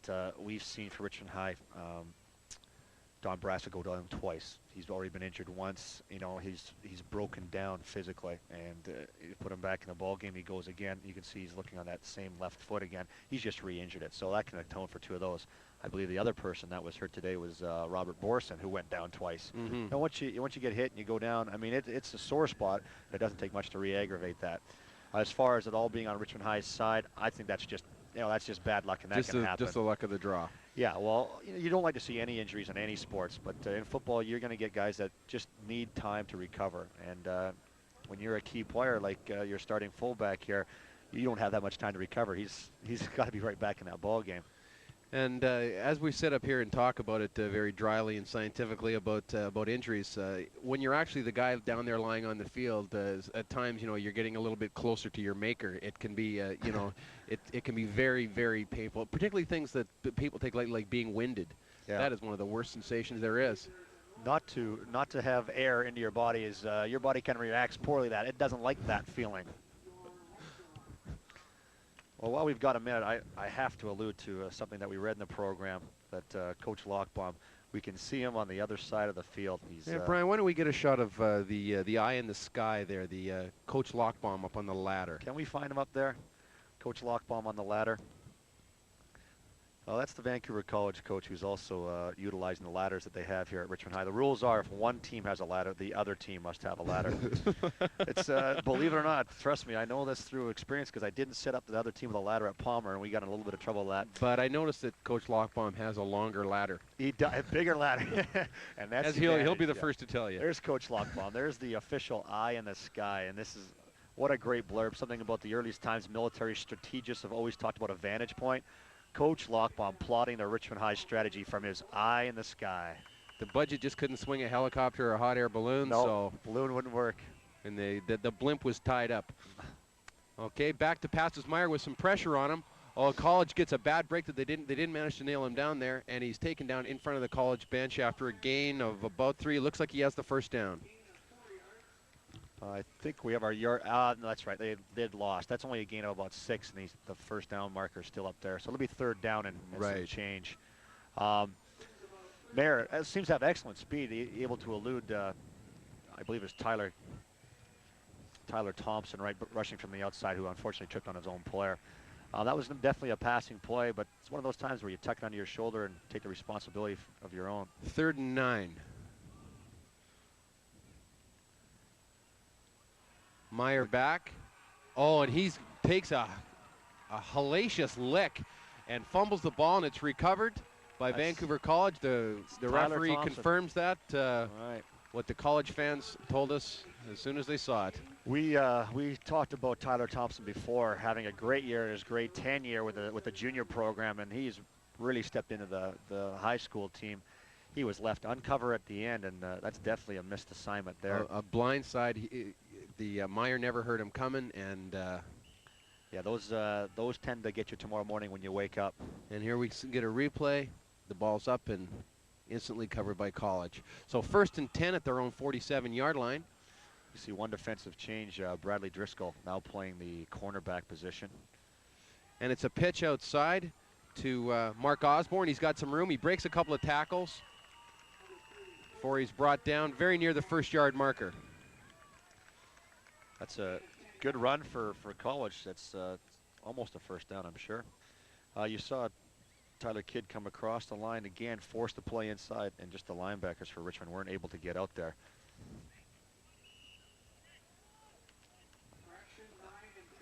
I haven't seen Hardeep Singh back in the ball game yet. He was helped off earlier. Yeah, he was helped off earlier, and he's not back. That's their big. I don't think he's on the sideline either. No, so he is something definitely wrong with Hardeep Singh, and they're missing him. And you've got Rob McKenzie filling in the inside linebacker. Yeah. And College punches that one through. They only needed a matter of inches for the 1st down, and they've got it. They're at the Colts 40-yard line. Yeah, Rob McKenzie's a former Palmer player who hasn't had a lot of football experience. He's a good hockey player, and just a backup tight end, backup linebacker, and it's tough when you're pressed against the Vancouver College Fighting Irish to come into this game and play backer. At inside linebacker where it all happens. Yeah, there's a lot of things going on there. Maybe Rob McKenzie can step up and play a good game for the Colts. Baldwin takes the ball.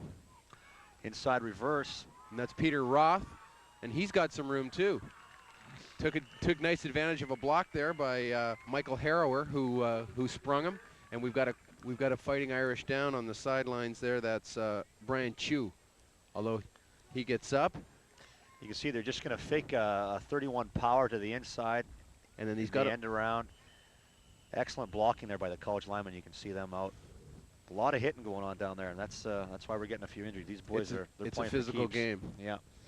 What they did is they fake like a 33 power, which is give to your tailback on the left-hand side. The odd numbers always go to the left.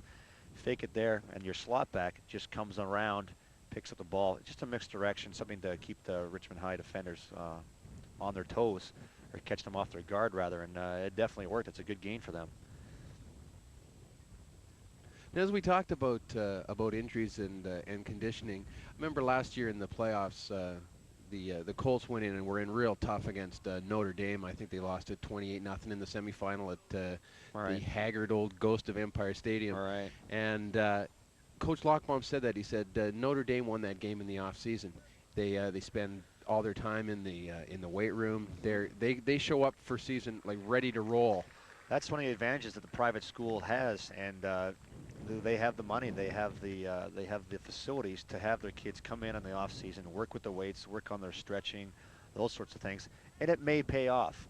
You know, as far as the physical strength, it's certainly going to pay off, and as far as injuries, if you're stronger, your bones are not going to be subject to such. You know, they can handle the hit. They can handle the hit better if they're stronger, obviously. Vancouver College 1st and 10 on the Richmond 22. Knocking on the door again with a 14-7 lead. Throws the ball up again into the middle, and it's our guy, Chris Boyd, I believe, once again across the middle. Yeah. Just that deep in pattern, and it's not a pattern that's used very much in football. Usually it's a deep out or just a deep streak. A deep in, it takes a special kid to do it, and they sure have found it in Chris Boyd. And he's had 3 catches today for probably 60 yards. And once again setting them up. Here we get the replay from field level. You can see, see Boyd going by in front of us there. Nicely picked up by our cameraman.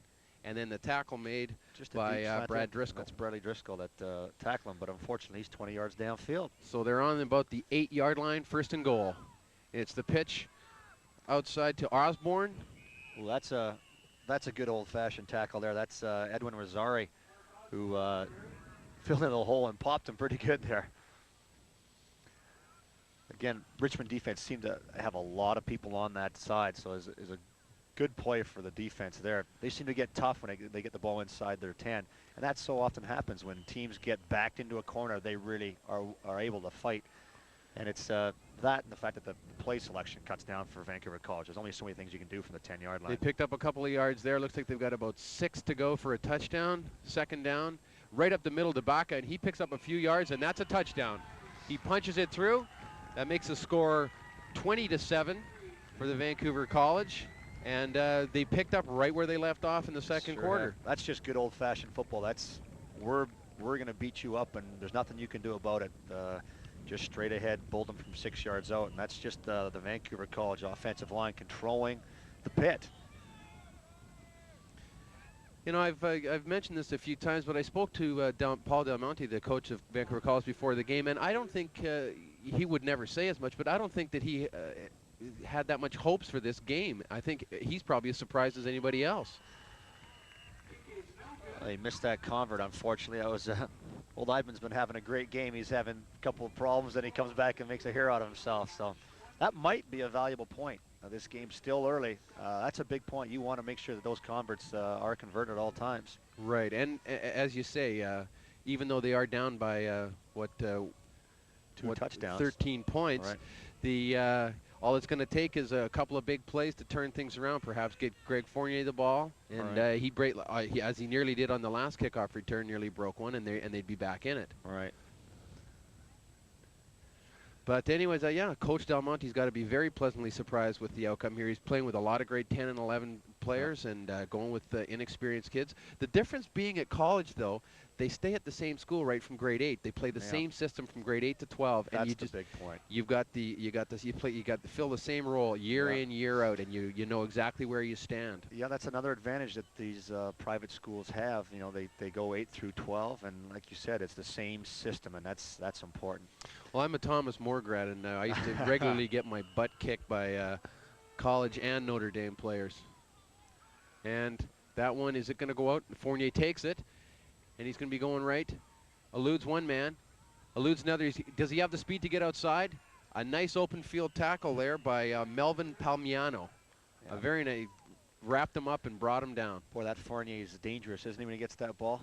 We saw the kickoff to the sideline in the first half. I was going to say, geez, don't take that. He picked it up, got himself a good gain, ran about 50 yards, only gained 10 vertically, but that's they all count. They start from the 33. Not bad field position. They've got to do something here. They need some points to get back in this ball game. Well, they started off their last drive very positively with that quick pitch. Let's see what happens here. Meyer steps up to center, throws it out quickly. Now this is what we were talking about with getting Fournier outside. And good play there. And it was none other Melvin Palmano again. And he was there again. A very nice open field tackle, 2 in a row. Good play. Yeah, he'll be looking forward to this little segment in films on Monday. He'll be watch enjoying Yeah. these few plays. Richmond High has changed their backfield again. In the backfield, I see James Lee, number 42, is taking over for the injured Barassa.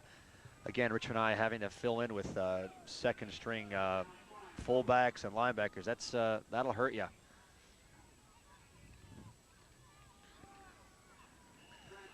Driscoll earned some tough yards up the middle. James Lee had a great lead block there. He's isolated on the end. Tyler Thompson did a heck of a job, open up a hole, and there's your 5-6 yards on a very routine power run. They need that. And that was okay. And that was Iben, the safety, making the tackle. See the fullback right there makes a good block on number 50 there. Makes a good click on Nail Barrett. Good play. And they punch it ahead. They need just 1 yard, and I believe they've got it for the first down. Mayer on the old quarterback keeper. Well, that's putting a little confidence back in your offensive line. Number 75 for Richmond, Rob Davidson, just burrowed right behind him and Eddie Tien, the center. Okay, good start to a sustained drive here. They need a couple back-to-back running first downs. They go again to their double flanker right. Meyer drops back with a draw to Driscoll. Good play selection. Good play selection. You can see time after time the college linebackers are flying. They're blitzing just about every play. So if you can get them going the wrong way. Little misdirection, because once you get by, obviously the linemen who are coming and the linebackers, there's only 3 defensive backs left, and you've got hopefully enough guys to take care of them. That play was close, very close. One of those things where one person missed one block, and that's the difference. That's why football is such a great team game. It takes all 11 guys to make a successful play.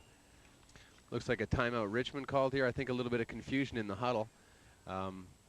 Meyer doesn't look too happy about the way things were transpiring. So nor should he be. Nor should he be. Things are not going well for Richmond right now. But just wrong personnel, wrong play selection. Maybe taking too much time trying to get the play in. A lot of things can go wrong. You can see what Richmond High does to get their play is they run it in with their wideouts, with Ken Kirk, I believe, is one, and the other wideout. And sometimes what the coach says to that runner comes into the quarterback, and it comes out totally different. And that's a tough communication link right there. What goes on in the huddles? Are they what are they saying to each other? Is there well, what you'd like to think as a coach is that things are very quiet in the huddle. There's one person talking. They get the play, they get Sutton, they get their positions. As you can see with the Richmond High huddle, that doesn't always occur. And the kid gets the play from the sideline, runs it in, and it comes out blue right 28 quick pitch, and you realize that you've got no 28 hole or something like that. I mean, these kids, it's a lot of pressure on them, and they have to remember certain things. It gets a lot more complicated than just that, and sometimes it gets garbled. So it's tough to do. And that's something too when you talk about playing with younger players, like a guy in the huddle that's running the huddle that commands the authority goes a long way to keeping things in order. Everyone just assumes that the quarterback's in control. Sometimes that doesn't always happen. And it's sometimes, it varies from personality to personality. Right. Mayer seems to have them under control now, and it's a timeout. You know, you like to have all your timeouts at the end of this game, but it's more important right now. It's Kirk in motion again. 2nd and 9. Back to pass is Meyer. He's got some time. He's got it. He's throwing it deep. His man's Fournier's open. He's got it. He's broken a tackle. Not going to catch him. All the way. Okay, there you go. And big part of that play is we saw some excellent blocking by the Richmond High front line. Gave Meyer the time to throw that ball, and Fournier just adjusted to the ball, and that's the advantage you have as the receiver. You can see the ball, you can adjust, caught the ball, and once Fournier gets the ball in the open field, it's night time. Because it was our man Boyd that we've been tooting his trumpet earlier, but he was the guy beaten on that play. But you're right, it was a nice adjustment by Fournier. He moved inside to the ball. Because if he had continued on his path, it would have fallen short of him. Well, that's that's why they say that receivers have the advantage once the ball's in the air, because it's a lot easier for them to turn and look and see the ball. As a defender, if you turn too soon and your player doesn't out, obviously you're in a lot of trouble. It's a big extra point. And Meyer punches it through. Yep. And so now they're down only by 6 points. Just a converted touchdown, and that's you look at a convert, it's only worth 1 point. kid misses it, and we go, geez, you know, it's only 1 point, but that might come back and be a big factor in this game. We're still in the third quarter, and Richmond High seems to have a little life pumped back into them by 1 play. The score 20-14 for Vancouver College, and surprisingly, given the momentum and the way College seems to have dominated so far, that they're not further ahead. Yeah, and I think College can look back into that second quarter when they dominated play, but only came away with 7 points. And as a coach, you like to see yourself at all times capitalizing on other teams' mistakes. And Richmond High made some mistakes. Vancouver College had all the play, but no points. That might come back to haunt them. It might not. Okay, Meyer to kick off, and back is Iben and Peter Roth to return. You can see the Vancouver College, they have their deep backs on that right-hand side of the field as Richmond High looks at it. And I'd be looking for a kick deep to left if he can possibly put it there. Yeah, sure enough, deep right. Right. That's why, and it's Iben with the ball. He's got his blockers in front of him to the left. He goes straight up. Oh, and straight into the arms. I think that's Rosari again. Edwin Rosari, I believe, made the tackle, did he not? And yeah, and Travis Carroll was in there as well. Super. Good return for them. That's 38-yard line that they start on. Vancouver College must have some scouting knowledge where they know to put that Mayer kicks the ball in that corner and have 2 players over there. Be interesting to see if the eye in the sky, Coach Lochbaum, can pick that up. Perhaps get Mayer to kick it on this side. The longer that ball lays on the ground, further down Richmond High is going to get downfield. So 1st and 10 College on their own 38. Back to pass again. He's airing it up for him to run underneath. And that's good coverage. Very good coverage there by Brad Driscoll. And the intended receiver there was Tyler Thompson. Yeah, those two have met before over the years through the Palmer-Griffin college days. That was always the matchup. Bradley played corner for us, and Tyler would run from his tight end spot, just run that streak. And that's good coverage. And good adjustment by the defensive coordinator of Richmond High. They would have played against each other last year in the championship game. That's right. So it's 2nd and 10 Vancouver College, their own 38, leading 20-14 in the third quarter. Right up the middle. Up the middle. Oh, and we've got some extracurricular activities from Watchhorn again. He seems to just be the little thorn in the side, doesn't he? Here, and we've got a replay here of that. That's our that pass to Thompson. You can see Driscoll steps a step with him, and that's good defensive positioning there by Bradley Driscoll. This is a big player right here, 3rd down and 7. If Vancouver College can get a first down here, they've got it back. They got a little momentum. If not, Richmond High gets the ball back, and they have to be excited after scoring on their last possession. Okay, to this side of the field is Chris Boyd. He's been their big man so far. We might keep an eye on him. Back to pass. There's that Baldwin, same pattern. and this time he dropped one. Yeah, it was a combination, I think, of the Richmond High defenders knowing that pattern. Driscoll was a little closer. As soon as he touched the ball, the tackle was made, and it is tough to catch a ball when you're being hit. And it's what we were talking about earlier in the game. We're going to keep doing it until you stop us. That's right. And that's just good old-fashioned coaching right there. Boy, they've been successful 3 times in a row. Why not do it again? What I think Richmond High defensive backs have to do is get a little bit earlier, an inside stance. You can see them, they're man for man, head to head, and they're breaking to the inside. If they start off a little more inside, they're going to cover that path. He's got lots of time to get it away. Bit of a wobbler. There's Brad Driscoll fielding the punt. Nice move to get some room down the sidelines and then gets outside. Oh, that's a little extracurricular activity there. Surprised the linesman kept the yellow flag in his pants. That was Mike Mohammed coming in a little bit late, but he ended up thumping one of his own guys. That's so often the case. Well, it's a good punt for College and a decent return. Bradley Driscoll with a little neat move there. This is a big series. I think I've said that about 14 times already, but I really think this is a big series. Well, you can feel it pitching back and forth, momentum here. It's definitely in the Colts' favor, but for so long, Vancouver College was dominating, but not really seeing the results. There's some light at the end of the tunnel here for Richmond High. It looks like they're showing the blitz, and a run up. Oh, if Driscoll trying to break loose. When you get a blitz like that and it's a running play, should you get past those the guys running in, as you were mentioning earlier, you've got lots of daylight. Two things can happen. Yeah. You can, on a blitz, obviously that man's coming up, filling up the hole, and you can get tackled, or if you get by him, you get a lot of yardage. At the end of the third quarter, the score, the Vancouver College Fighting Irish 20, the Richmond Colts 14. We'll be back with fourth quarter action right after this.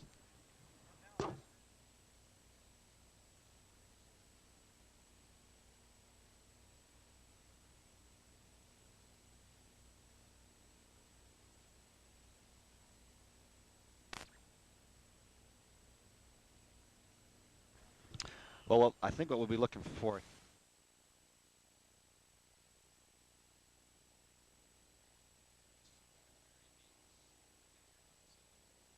Ball on their own 34-yard line. It's second down and 6 yards to go. Trailing by 6 points, but showing signs of life in that third quarter. And the ball given to Driscoll, and he's stacked up right away at the line of scrimmage by a swarm of college tacklers. Yeah, it's not a good sign when you see one of your offensive linemen, and that was Tyler Kidd, standing up. As soon as the ball snapped, you have to get forward, get low, and blow that person out of the hole. Tyler Kidd, unfortunately, got stood up at the line of scrimmage, and that's why that play went nowhere. Here comes Ken Kirk running the play in. Hopefully communication skills are working, and we can get a play off here for Richmond High. Is that something that you work on in practice too? It's nothing that you can personally do to just experience. Just do it in practice instead of having the coach there call the play. Let a kid run it into the quarterback.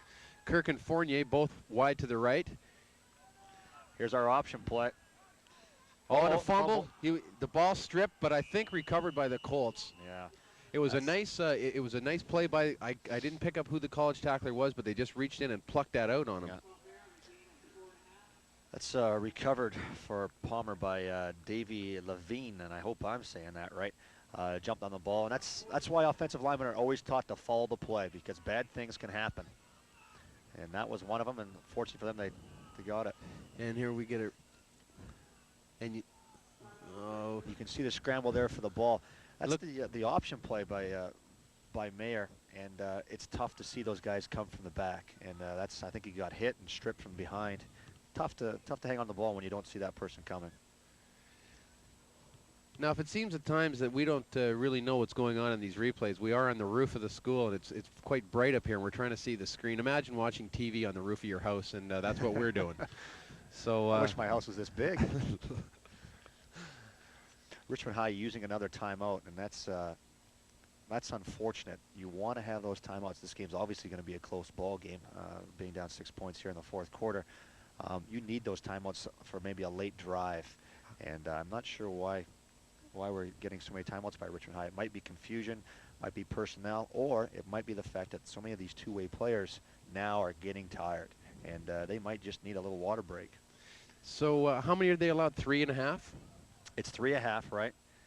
And so we've seen 2 so far by Richmond in this half, so they've only got 1 left, and that's hopefully they're being used wisely. I mean, you'd like to think that here it is, it's 4th down, about a foot to go. They want to talk about it because obviously this is a big play. To give up possession here would hurt them. Big play. Ken Kirk bringing the play in there.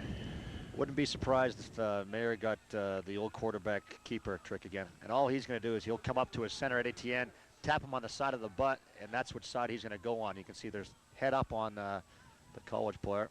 And he gives it to Driscoll. He makes the first down yardage, and with a couple to spare. Yeah. Good power running there by the Colts. Coach Lochbaum has instilled a little confidence in that offensive line by giving him these 4th and shorts, saying to the kids, hey, I believe that we can make a yard on this play. And that's good confidence, especially when you're on your own 39-yard line, 4th quarter, game on the line, and that'll help this team out. Our offensive coordinator for the Colts is Bruce Haddo, and it says here he's been entering his 5th year at Richmond. That's a lot of dedication to the school. Fournier in motion. I think they're going to be looking for him on the out there, and we see some flags. Flags everywhere. Again, Fournier in motion. They don't seem to have anybody that can run with Fournier, so they just put him in motion, do a quick out, and no one can get there in time. Unfortunately, the throw was a little low. I think we're going to have some sort of a holding call against Richmond.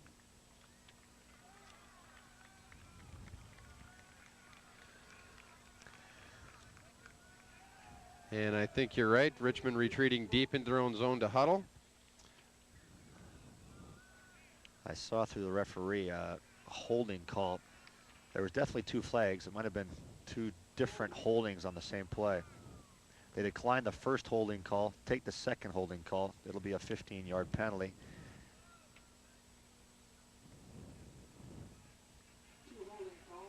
All right, it's only a 5-yard penalty. But Richmond High definitely in a hole here. This is going to be first down, and it's got to be at least 20 yards.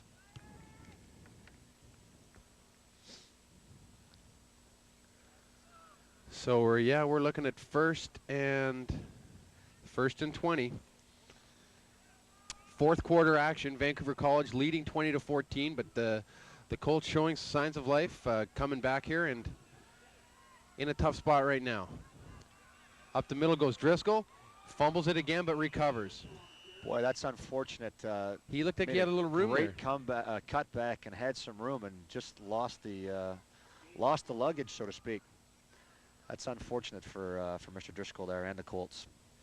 But still managed to pick up, looks like about 4 or 5 yards on the play. So it'll be second down and 15. From a coach's viewpoint, you think that it's fortunate we picked up 4 yards, but when you're thinking you could have got 24, it's that's what gets you the gray hairs. Meyer takes the ball. Got the screen pass outside to that's Jamie Lee, I believe. James Lee, the backup fullback, and acquitting himself quite well. Well, I think what the Richmond High did there is take advantage of the pressure that the college has constantly been putting on them by the blitzing, etc. Let them come by, then throw the screen out, and if you've got enough blocking out there, those screen plays are very, very dangerous.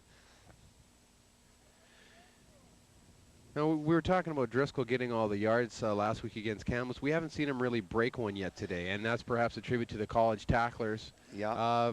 Maybe that's something we can look for. Maybe maybe he can break one. But although, as you said, he's one of the two-way guys. He's been playing both ways today, yeah. and some guys thrive on that, though. Some guys, as they get a little tired, they get that second wind, they get a sweat going, and they get into the ball game. And that for a lot of tailbacks, just getting the ball each and every time will help them out. I think we could have seen Brad Driscoll turn on the Jets for a long one. Unfortunately, either he lost a handle or somebody knocked the ball out of his hand just after he made his cutback.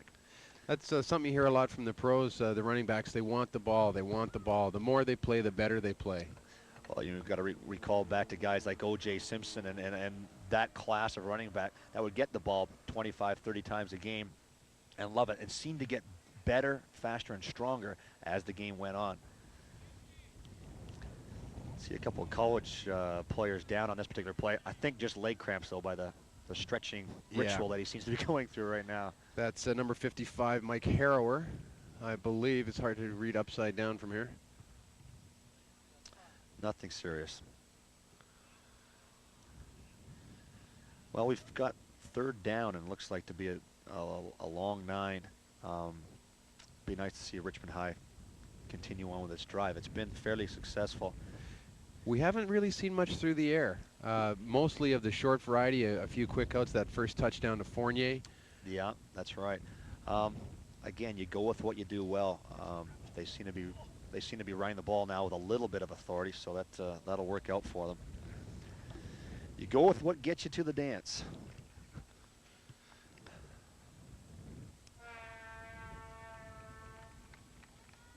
Yeah, that's just a leg cramp there with the college player, with Michael Harrower. Just a leg cramp. He'll be back, I'm sure, later on.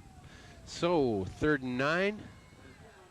Another big play coming up for the Colts here. Let's see what happens. We got a double wide out. We got Kirk and Fournier to the near side of the field. Taking the snap is Meyer. He's going to roll and look for them again. Oh, and Fournier's open deep. He unloads it. A nice catch. Is he going to call it in? The official's there and says it's out. Boy, what a great pattern. That's Ken Kirk just goes down straight down the field, and Fournier comes underneath him. He was open, and a great pass there by Meyer. Now, what is the rule in high school football as regards to how many feet have to be in? Because the official said he stuttered on the way out. Yeah, I believe in high school you need 2 feet as well, same as the pros. College, it's only 1 foot. Right. High school, we play the same rules as the NFL. So I believe it is 2 feet. So 4th and 9 for the Colts. They're going to have to punt. They're on their own 43-yard line. Mayer to punt.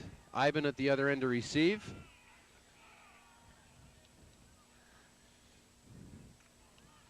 And a nice high punt. Good coverage downfield. There's a flag. Looks like some illegal blocking right away. A swarm of Colts led by number 56, Ed Tien, downfield to stop the run back. But let's see what the... We definitely saw some excitement, and guess who for Richmond High? Old Garrett Watchhorn was involved with Chris Boyd there. I would think it's some sort of an illegal holding call on the college player, but I haven't guessed one penalty right yet. Oh, the kids are up to some Halloween hijinks with the got the pipe bombs and the bottle rockets going here. I hope it's not that bad. I hope it's just a firecracker. Pipe bombs. We're not in Ireland. Oh, we've got a face mask against Richmond High. Well, there you go. I'm 0 for 4 on these penalties. I'm seeing a whole different ball game as usual than the referee.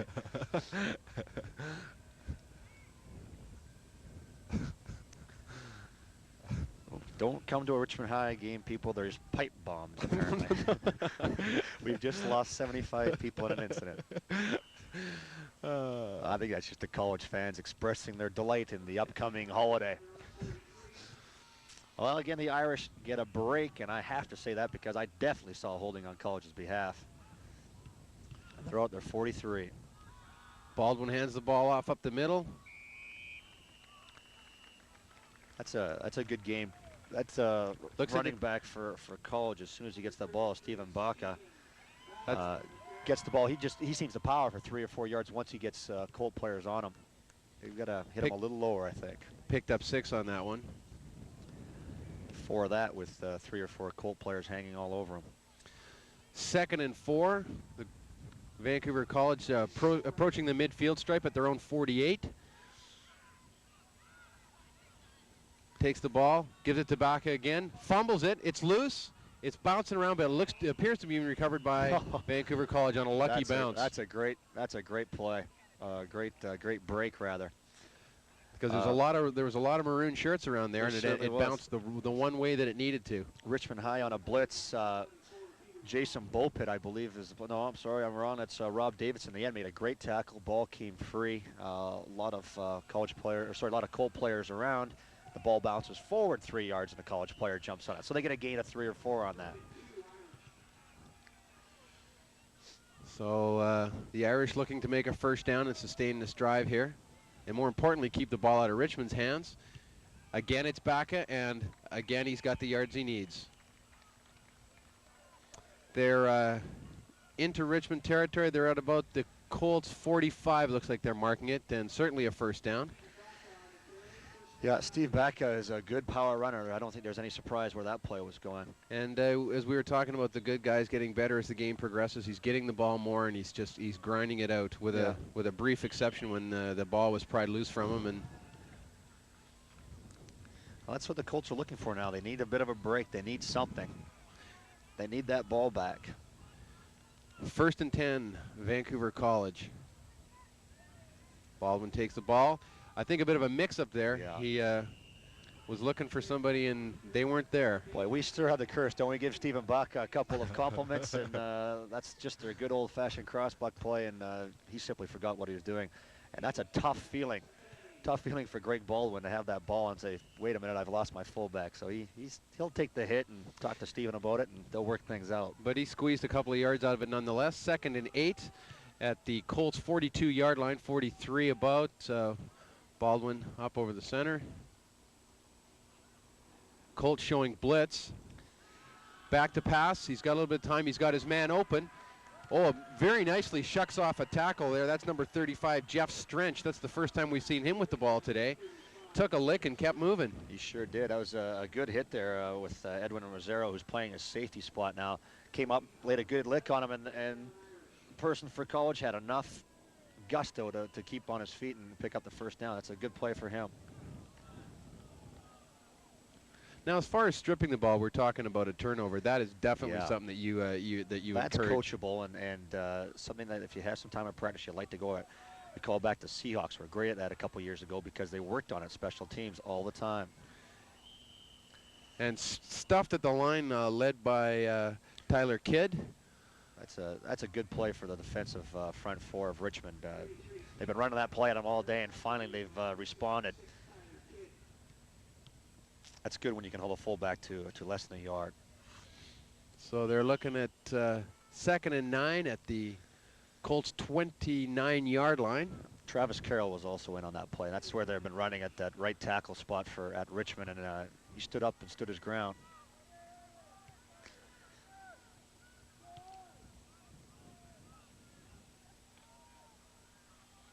Back to pass. Airs it out. And looks like that was Iben who fell down on the play. And the ball, luckily for College, the ball was overthrown and no one really had a crack at it. Good coverage again by the Richmond secondary. I think they took Coach Lochbaum's terse words well at halftime. We haven't seen them beat drastically here in the second half. Yeah, for a while there it seemed that College just owned the Richmond secondary, but that's completely dried up. Well, there you get the good coaching again. You move Edwin Rosero from his corner spot to the safety. You bring Brad Driscoll in at the cornerback spot. Adjust. Football is a game of adjustments, and whoever makes the better adjustments wins the ball game. It's a big play here, 3rd down and 8. If they can stop him here, keep him off the scoreboard. Baldwin takes it. He's in the pocket. He's got time. He looks downfield. Oh, and there's going to be an interference call there on Watchorn. Boy, that's a tough call. He never had a chance at catching that, unless it happened early on in his route. And it looks like it did. Yeah, and from the reaction of the Richmond players, I would say it's against Watchorn. Richmond not getting any breaks from the referees and not really earning any. They've had a couple of flagrant fouls, a couple of silly fouls. We called back. Borson had interference back in the first half, and this definitely looks to be on Watchorn. On a pass that was nowhere near the receiver. A couple of mental mistakes there. Get a little help for the referee to line this out, and will be a 1st down. Now we got a little barking going on back and forth between the Richmond and the Vancouver College fans. That's a good old-fashioned rivalry. That's what it's all about. It's good to come to a football game and have people excited about which team wins. And it's good to get this kind of support at the secondary school level. As you heard from the public address announcer, 1st and 10. The Vancouver College knocking on the door here. They can certainly put themselves in the driver's seat with a score at this point. The pitch outside, that's Strench again, I believe. And he again shakes a couple of tackles and picks up, looks like about 4 or 5. Yeah, that's just a sweep to the outside. You have to have your end. Tyler Kidd, in that particular case, has got to get outside and cut that play back. We saw him in the first half do that so well. Put the play back inside, and the linebackers get there. That time it got outside, and that's why you get a 5-yard gain there. And as you were mentioning, they seem to be working on their right side, the Colts' left side of the defense. Coaches are very right-handed in football. You see a lot of the plays go off to the right-hand side. It's just you have your strengths on your right side. You want to use them. Because the running backs carry the ball on the right-hand side. Yeah, there's a lot of reasons why that happens. And getting loose there for a 1st down. Baca again. It's Baca. That's a good run for him. And that's a big 1st down. Well, let's see if the Richmond High defense, as they've done in the past, whenever they get inside their own 10-yard line, they get very tough. They've been very tough inside their own 10. See if they can hold them again this time. So it's a 1st and goal from the 5-yard line. You mentioned before that College can put themselves in the driver's seat. I would think that car is a Ferrari if they can put this one in. Okay. Well, Richmond definitely needs a break, something here of a fumble variety. I doubt if College will put this ball in the air from here. Baldwin gives it to Strench as a fumble, and again, there's that. Took a College bounce again. Yeah. They've had the bounces on the fumbles. The ball's been on the ground a few times, and there's always seemed to be a white shirt there. James Lee in on the tackle again, knocking the ball away. Yeah, some problems with the public address announcer here, tossing his lineup around. Tough to get good help, the Richmond High program. And Murray Bamford just doing the best that he can with his limited mental ability. And We'll see if we can't help him out. College back in an I formation. I'd like to see our man back again here. And here's Strange. He's got some room. Oh, a spectacular dive, and he gets the touchdown. And he earned every one of those points. Isn't that a great athletic move? Man, he got about 5 feet. Yeah, Driscoll came up to make the tackle, and where'd he go? Went forward, and that's just a good leap into the end zone. Boy, you don't see athletic ability like that every day. No, that'll be on the highlight film. That is a late substitute, isn't it, for Strange? Yeah. Just came in. My guess would be that the way the situation usually runs there is that he would be a grade 10. Let's check our list here. No, he's a grade 11 running back. Maybe he was late for practice a couple times this week. You don't get to start. And Convert good this time. That makes the score: the Vancouver College Fighting Irish 27, the Richmond Colts 14.